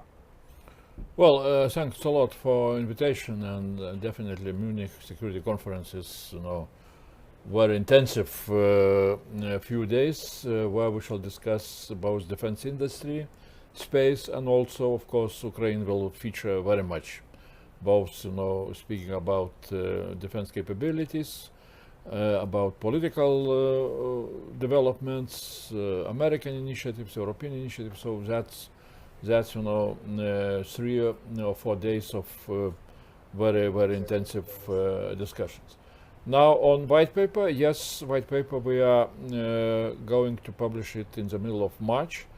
It will be devoted to several most important topics. One is really how we need to prepare our own defense industry to produce what is needed for European member states to implement so-called NATO capability targets, and to implement that in a very quick way, because all of us, we hear different intelligence services speaking the same language, that Russia can be ready to test the European Union and European Union member states before 2030. And of course, in the white paper, we shall talk also how we can assist Ukraine and assist ourselves, because Ukraine is defending all of us, in implementation so-called formula peace through strength. And that is the only way how just peace can be established in Ukraine. But in order to implement such kind of formula, we need to understand that strength for Ukraine, additional strength for Ukraine, can come only from outside, from the West, from the joint West efforts, better together with United States, European Union and United States. But European Union needs to have very clear plan how we as European Union are going to strengthen Ukrainian capabilities in order to achieve this very much needed peace through strength. You mentioned NATO. This week in NATO, it was first meeting in Ramstein format group, Ukrainian contact group to help Ukraine. And it was first meeting after Mr. Trump, Donald Trump, took office. How you assess the discussion, and do you see possibilities that EU and United States will be work together to strengthen military capability of Ukraine as it was 3 years, past years? Well, during past 3 years, yes, we were working together with United States, and our military support to Ukraine was a little bit bigger from United States. During 3 years, they provided military assistance around of 60 billion euros. Our military support was around of 48 billion euros. But if you look into the whole package of support, including military, budgetary support and humanitarian support, then our support to Ukraine was bigger than American, because we gave support in total amount around of 130 billion euros, when American support was 100 billion euros. So I hope that some kind of this equal participation in support of Ukraine will continue. But we need to assess also new administration and their statements, as we can understand at least what was said yesterday. We don't know if that reflects all the administration position, but it was said that, well, the United States want Europeans to take bigger part of support, and that is what we need to have in mind. In any case, we shall stand together with Ukraine in order to achieve what I was saying before, real just peace for Ukraine, peace through strength. And we do not see any kind of benefit in negotiations where either Ukraine will not participate or European Union will not participate. You mentioned that Russia could be ready to attack European country in 5 years. We know that there is information that they increased the number of their troops on 150,000. There is some constant military exercises on the territory of Belarus, and at the same time, United States, they claimed that EU should spend 5% of GDP on defense and maybe even more. What do you think and how you assess this figure? Is it real to reach this result? Maybe it's ideal target, but from your point of view, how real to reach this result? I would remind that United States of America now are spending only 3.5%, not 5%. So if they are saying that we Europeans need to spend 5%, so the same would be applied also to United States.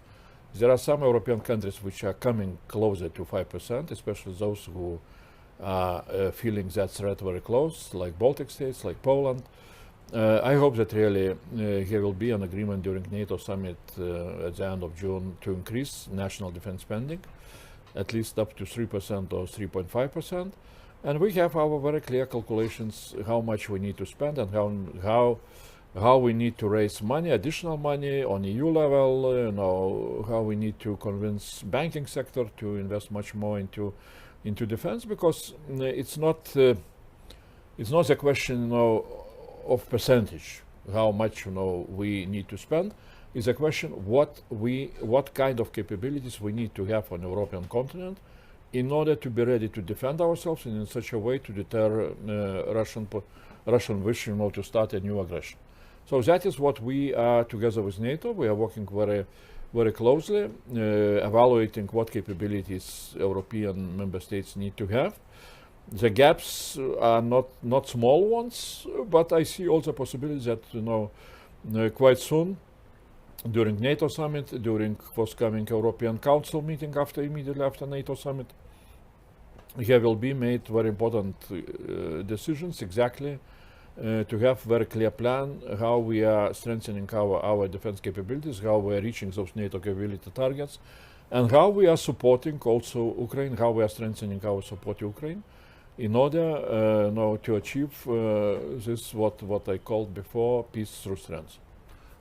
Different signal from new United States administration, they raised again the question of security guarantees for Ukraine. Ukraine insists that it should be full membership in NATO, while other allies like United States, they send some different signal. From your point of view, what's the best model for Ukraine to defend itself, to secure its territorial integrity, sovereignty, to preserve independence, to protect it from Russia? Well, my personal opinion is very simple and clear, and I was repeating that during period when I was in European Parliament, that the best security guarantees for Ukraine, most effective security guarantees, and not costing some amount, very big amount, incredible amount of money, is of course Ukraine membership in NATO. But if there are countries which do not want to do that, then of course member states will need to discuss what other security guarantees they can provide and they must provide.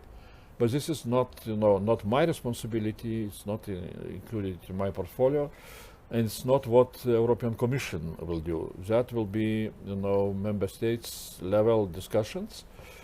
Yesterday I participated in Paris in so-called Weimar Plus format discussion of I'm calculating 6 or 7 foreign affairs ministers, including Andrei Sibiha, and exactly discussion was also about what kind of security guarantees must be provided for Ukraine. And the last question about possible negotiation with Russia. When you see the place of EU in this possible negotiation and which instrument could use EU, because EU, I think, used almost all instruments that it had to stop Putin, to stop aggression? Well, first of all, in order to come to negotiations, again and again, I can repeat that we, European Union, together with the United States, we need to implement, the second part of the formula, peace through strength. We need to bring Ukraine to Ukraine, additional strength, which means additional weapons, additional, different other military equipment which is needed for Ukraine to show to Russia, and for us also together with Ukraine to show to Russia that they will not be able to achieve anything in Ukraine. And that, for them it would be beneficial also to sit down around negotiation table. But negotiations should go in a very clear and transparent way, and around negotiation table there is, here should be sitting Ukrainians, Americans, Europeans and Russians. Thank you for your time that you find. Thanks a lot. Time to ask our question. Wish you luck in your work. All the best to you. Slava Ukraini. Героям слава. At dawn, a team of volunteers from Kryvyi Rih sees cars burned by Russian drones at the entrance to Pokrovsk. These cars weren't there the day before. Look, there's the second car, right? Yes. In some parts of the city, mobile phone service is still available. People contact evacuation groups by phone and ask for help to escape from Russian shelling. It's hell there, real hell. There used to be stray dogs running around, but now there are no dogs. What's left to do there? No water, no electricity, no gas. However, while people in Pokrovsk can still contact their relatives and volunteers, residents of nearby villages have been without communication for several days. There was no signal. For 4 or 5 days, there was no signal at all. It is the third day since they started to supply it from 11 o'clock to 1 o'clock. People admit they should have left earlier. They hoped the shelling would stop. Now, upon seeing their volunteers, they quickly pack their things and get in a car. What made you decide to leave? It's dangerous for my life. They say no one comes here anymore?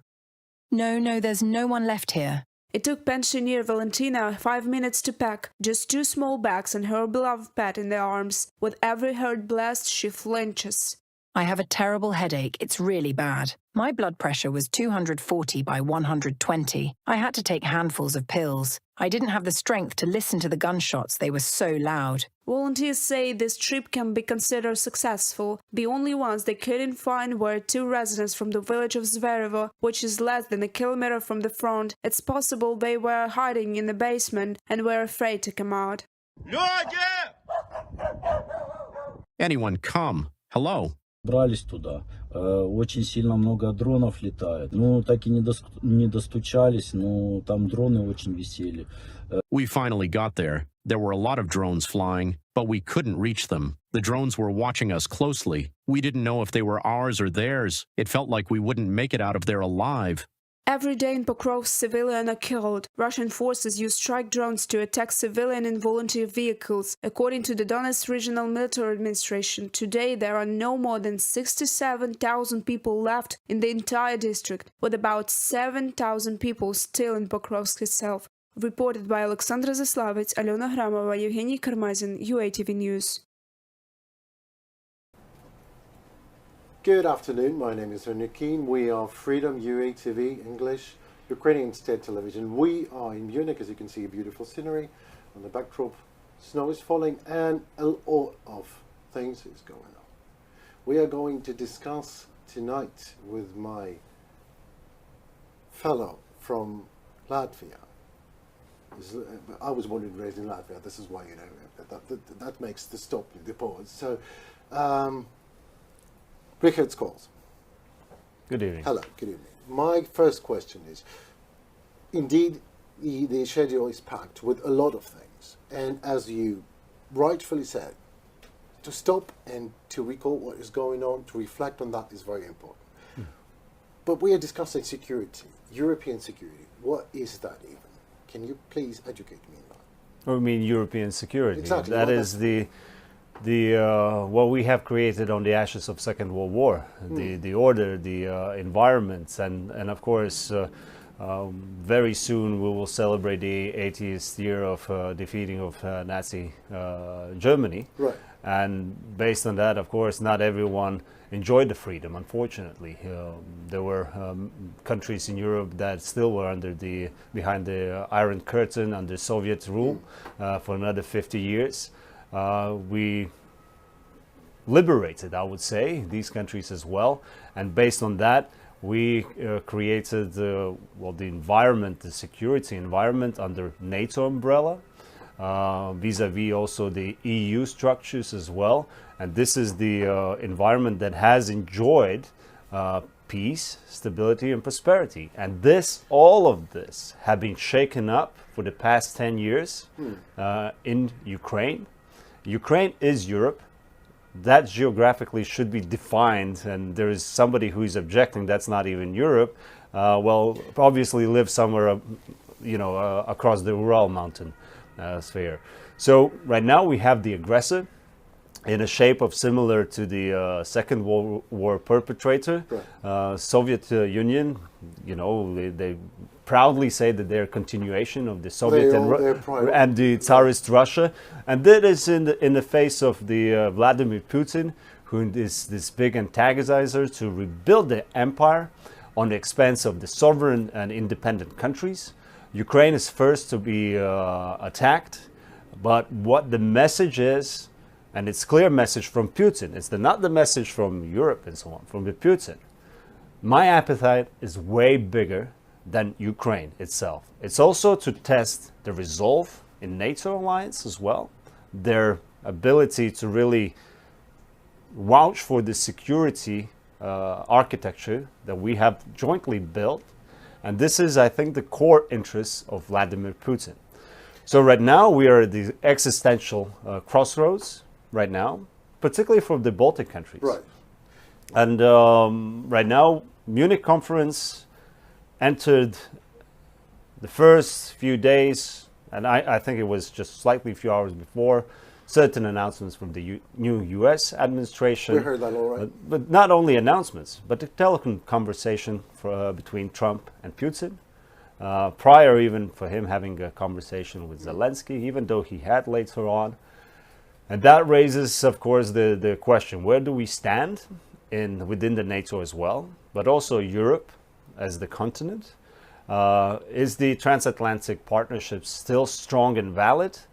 Are there some things that we are not detecting? Well, exactly my question. So yes. You're just reading my mind. So the thing is, you see, like right now, the snow is falling from the sky. For the past 3 days, different rhetoric was falling out of politician leaders' mouths. Right. Yes, you can get wet and feel discomfort, but that's a reality. That is something, you realize it, you cannot ignore. And this is something now for the European leaders to reflect in a sense, what exactly is the message, what is the call from the US, and they're rightful things that the US administration is pointing out to Europe, to do more, to invest more in defense and so on, to maybe put aside those issues that not pressing at the moment as well. And I think the issue is that Europe is doing way more than it was doing during Trump's first administration. Absolutely. Well, yes, there are those who are lagging behind on defense expenditure. Yes, there are still 8 NATO member states that are not delivering. It's a shame. It's an absolute shame. But to put everyone in one basket in Europe is not the right thing to do. Absolutely. We have the frontier countries, Central Eastern Europe, Scandinavia, delivering way above the punchline. Like Latvia, I know. Latvia, we right now stand at 3.4%, actually exceeding U.S. expenditure on defense. Of course, you can. Right? Somebody who says that, how can you compare? Of course, but in relative numbers to the population and so on, this is what we are. You are, as a law now in Latvia, yes. tells you, 1.25%, is that the what you spending? So far, yes, from it's GDP, full-scale in invasion. favor of Ukraine? Latvia has provided assistance to Ukraine, both financial, military, humanitarian, up to Right. 1.4% from our GDP. 1.4% from Yes. a small European country. Yes. There's no comparison to like United States, economically, politically, or militarily. Why?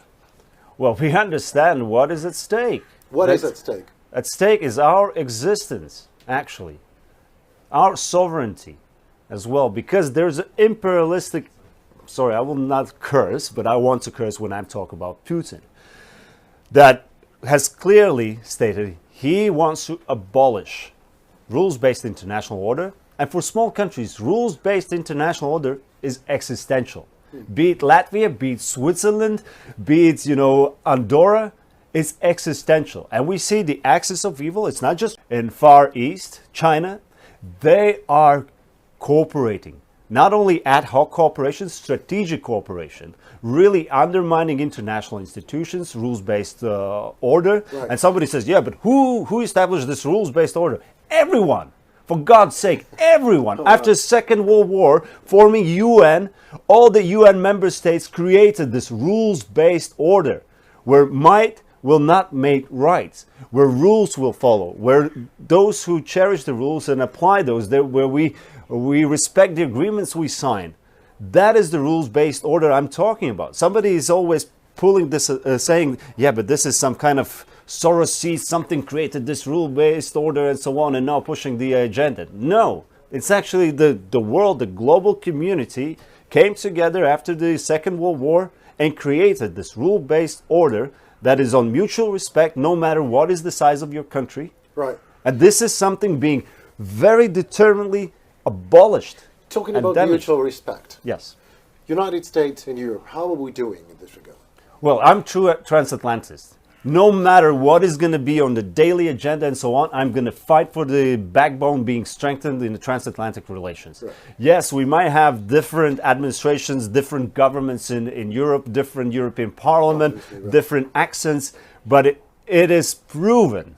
Don't look further, just look at the last 80 years.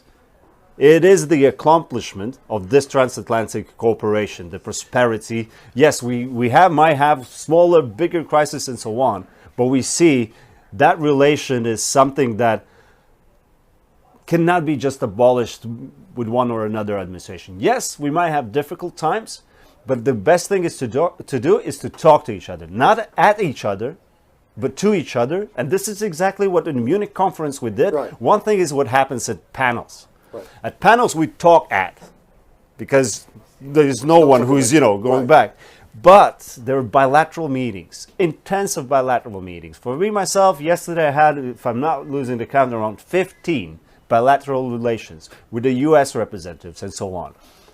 And we're on the same page. The question is, how exactly... Are you saying we're not seeing much? We do not know. We're seeing it Yes. in the panels, right? I think so, yes. There's a lot of rhetoric. Not seeing enough, let's say, let's put it that way. But not always. Everything has to be on a plate. Absolutely. And there is no This secret is why deal you're shite here. and This is so why on. I'm asking the questions. So, of course, we might criticize each other. Is this the best way to do? We can then elaborate what did one leader said or not in a closed meeting, when there, it's an open and frank conversation. Like, for example, the announcement that, in the potential peace talks, there's no place for Europe at the table.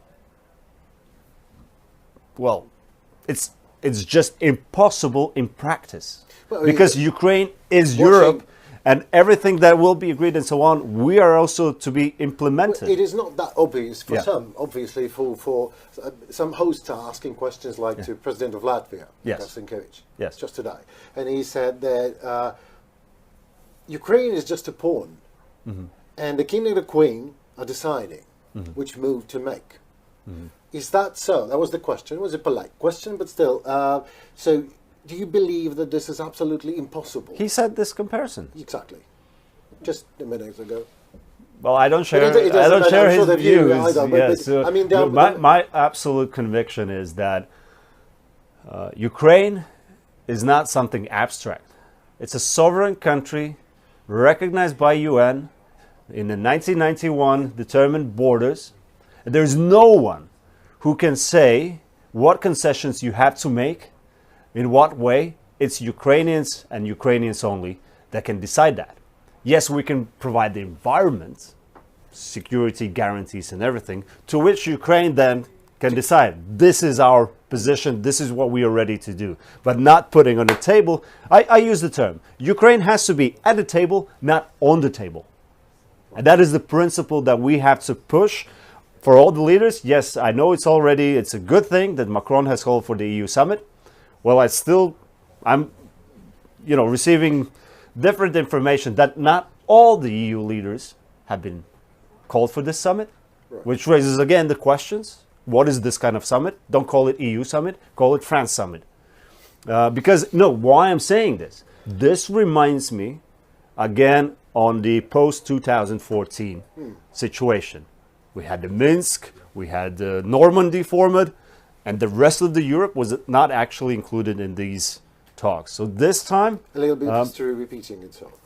Well, history has the tendency to repeat it. The question is, do we allow it to repeat it itself? Everyone before the Munich who didn't, had the tiredness mentioned in 1938 and so on. Right. But I think we already entering the 1939. This is where, if we look back in history, it's only after 50 years the whole world learned Molotov-Ribbentrop Pact.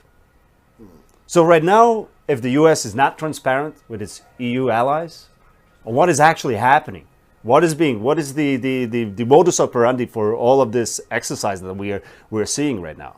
Putin calling Trump other way around, meeting in Saudi Arabia, and etc.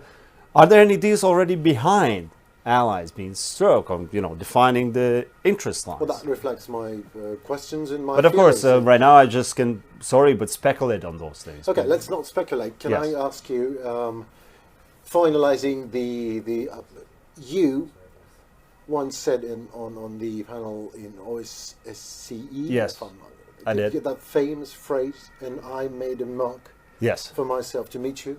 Yes. To shake your hand, to thank you for that. Can you please repeat that for us? Well, again, for the viewers, if I'm just going to say out bluntly now, it won't make a sense why the hell I'm saying that. But it's essential to give the background.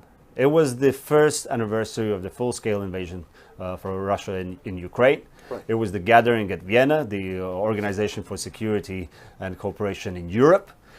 And everyone was pushing that the Russian delegation should not be invited. Austrians saying, we're neutral, so we're issuing national visas to them so they come. It really infuriated me. And I was the head of the Latvian delegation to the OSCE, and I see that I'm standing at the Hofburg Palace entrance door, everyone, all the MPs, going to the security screening and so on. And the journalist comes to me and like, you're fools. I'm like, well, why are you saying such a thing, right? Well, the Russian delegation have been already escorted through the back doors into the palace. That really triggered me. Then I'm sitting down, all 57 countries' representatives, MPs. So the panel is saying, we still need to have, no matter what is the situation, we need to have a dialogue with Russia.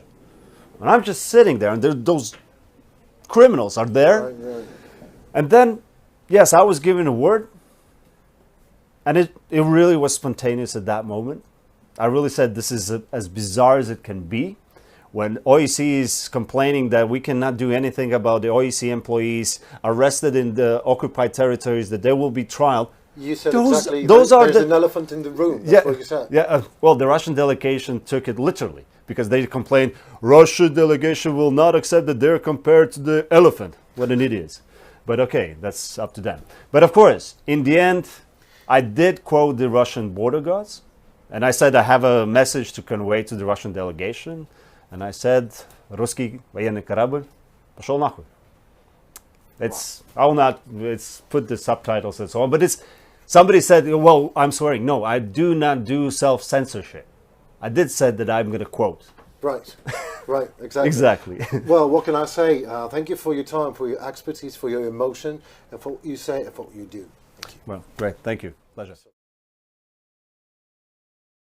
Russia plans to deploy new military bases in Belarus. Dictator Putin has already submitted a bill to the State Duma for the ratification of an agreement with Belarus under the framework of the Union State. The document has been published on the official website of the Russian parliament. Under this agreement, Minsk will allow Russian military bases and units to be stationed on its territory for at least 10 years, without the right to terminate the agreement. The Kremlin will leverage its deeply entrenched presence in Belarus to offset the costs of its prolonged war against Ukraine, accelerate Russia's post-war recovery, and prepare for future conflicts more quickly than it could on its own. Policymakers must start planning for a future in which Belarus is not only a subjugated nation, but effectively an extension of the Russian Federation, writes Krim Realii, citing a report by the Institute for the Study of War. Currently, up to 2,500 Russian troops remain in Belarus, including Wagner Group instructors, according to Belarusian Gayun project. Most of these forces belong to air defense units, but their numbers could increase at any time. President Volodymyr Zelensky is convinced that Putin is using Belarus to provoke European nations. He will provoke other countries. Maybe Poland will be next, or the Baltic states. And this is not just rhetoric. You will see in the spring, summer, or autumn. He will deploy forces on Belarusian territory. Many Europeans, perhaps even the United States, will call it intimidation. I don't know if there will be an invasion, but in any case, this will pull Belarus further into the war. In my opinion, after they launched missile attacks on Ukraine, they were already part of this war. From time to time, Belarus, acting on Minsk's orders, sparks migration crises targeting neighboring Poland, Latvia and Lithuania. According to Western analysts, Alexander Lukashenko has facilitated the transportation of refugees from Afghanistan, Algeria, Iran, Syria, Nigeria, India, Somalia, Pakistan and other countries to the borders, enabling their illegal entry into Europe and inciting mass unrest. As a result of this clash, human rights organizations estimate that by August 2024 more than 150 migrants may have died due to the ensuing humanitarian crisis. Last year, almost 30,000 people tried to cross the border into Poland from Belarus, despite the ongoing modernization of the barriers and fences. According to official figures, more than 2,685 people applied for asylum. A center has been set up in Polosi to process the applications. There is a small family room there with a play corner for children. But most of those arriving here are men traveling alone, writes Deutsche Welle. In February 2022, Russia used Belarus as a staging ground for its full-scale invasion of Ukraine. From Belarusian territory, Russian forces crossed into northern Ukraine, entering the Kyiv and Chernihiv regions. Later, Russian troops launched missile strikes on Ukrainian cities from Belarusian soil. Reported by Serhiy Kulas, Larissa Petruk, UATV News. Europe must be an essential party in potential peace talks on ending Russia's war against Ukraine. All participants in the meeting of foreign ministers in Paris have affirmed this. This position was formalized in a joint statement. Continued cooperation with the US administration is an important topic of our discussions. There is no better guarantee for the security of our continent than close transatlantic cooperations. But Europe should do more and more for its own defense, both for the sake of the alliance and for our own sakes. I truly believe that we can work together with the United States towards mutually beneficial rules of dialogue in regard to both security policy and trade policy. A strong Europe equals a strong United States of America and the transatlantic alliance. Nothing can be decided about Ukraine without Ukraine, and nothing can be decided about Europe's security without Europe. Russia's attack on Ukraine clearly impacts Europe's security. This statement comes in response to recent actions by Donald Trump. On February 12, the US president held a phone conversation with Russian dictator Vladimir Putin. Trump later described the discussion as lengthy and very productive. Following this, he also spoke by phone with Ukrainian President Volodymyr Zelensky. The most important thing is to ensure that Putin's plan does not unfold as he intends. He wants to do everything to ensure that he has bilateral negotiations, he and the United States of America. We simply cannot accept any agreements without our participation as an independent country. Ukraine continues to demand effective security guarantees. As Foreign Minister Andriy Sybiga pointed out, Ukraine has already seen multiple failed agreements, including the 1994 Budapest Memorandum, the 2008 Bucharest Summit commitments and the Minsk agreements. All of these documents, once signed with the involvement of international leaders, failed to prevent Russia's full-scale invasion of Ukraine in 2022. And of course, we will focus on the issues, how to raise the price for the Russia to continue this brutal aggression against Ukraine. And I would like to remind that on the 24th of February, we will mark 30 years of this brutal Russian aggression against Ukraine. And it's not only about against Ukraine, it's against our common values. It's about world order, against world order based on international law and the principles of UN Charter. Paris shares this perspective. French Foreign Minister Jean-Noël Barrot stated on his social media platform that the ceasefire agreement brokered between Kyiv and Moscow in 2015 turned out to be nothing more than an empty promise violated by the Kremlin.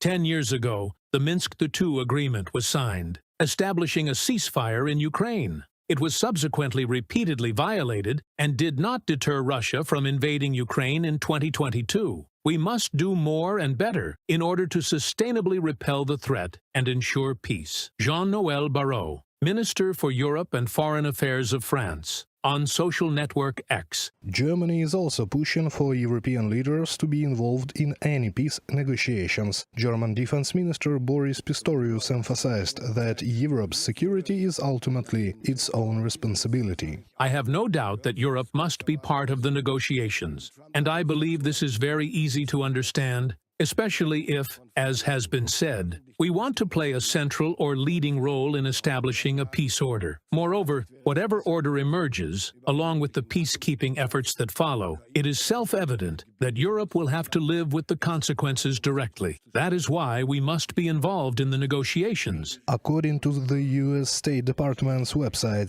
the U.S. Special Envoy for Ukraine and Russia, Kate Kellogg, has traveled to Europe. As he has previously stated himself, his visit aims to advance President Trump's vision of achieving peace through strength in Ukraine and safeguarding U.S. national security interests. Reported by Serhiy Kulas, Larissa Petruk, UATV News.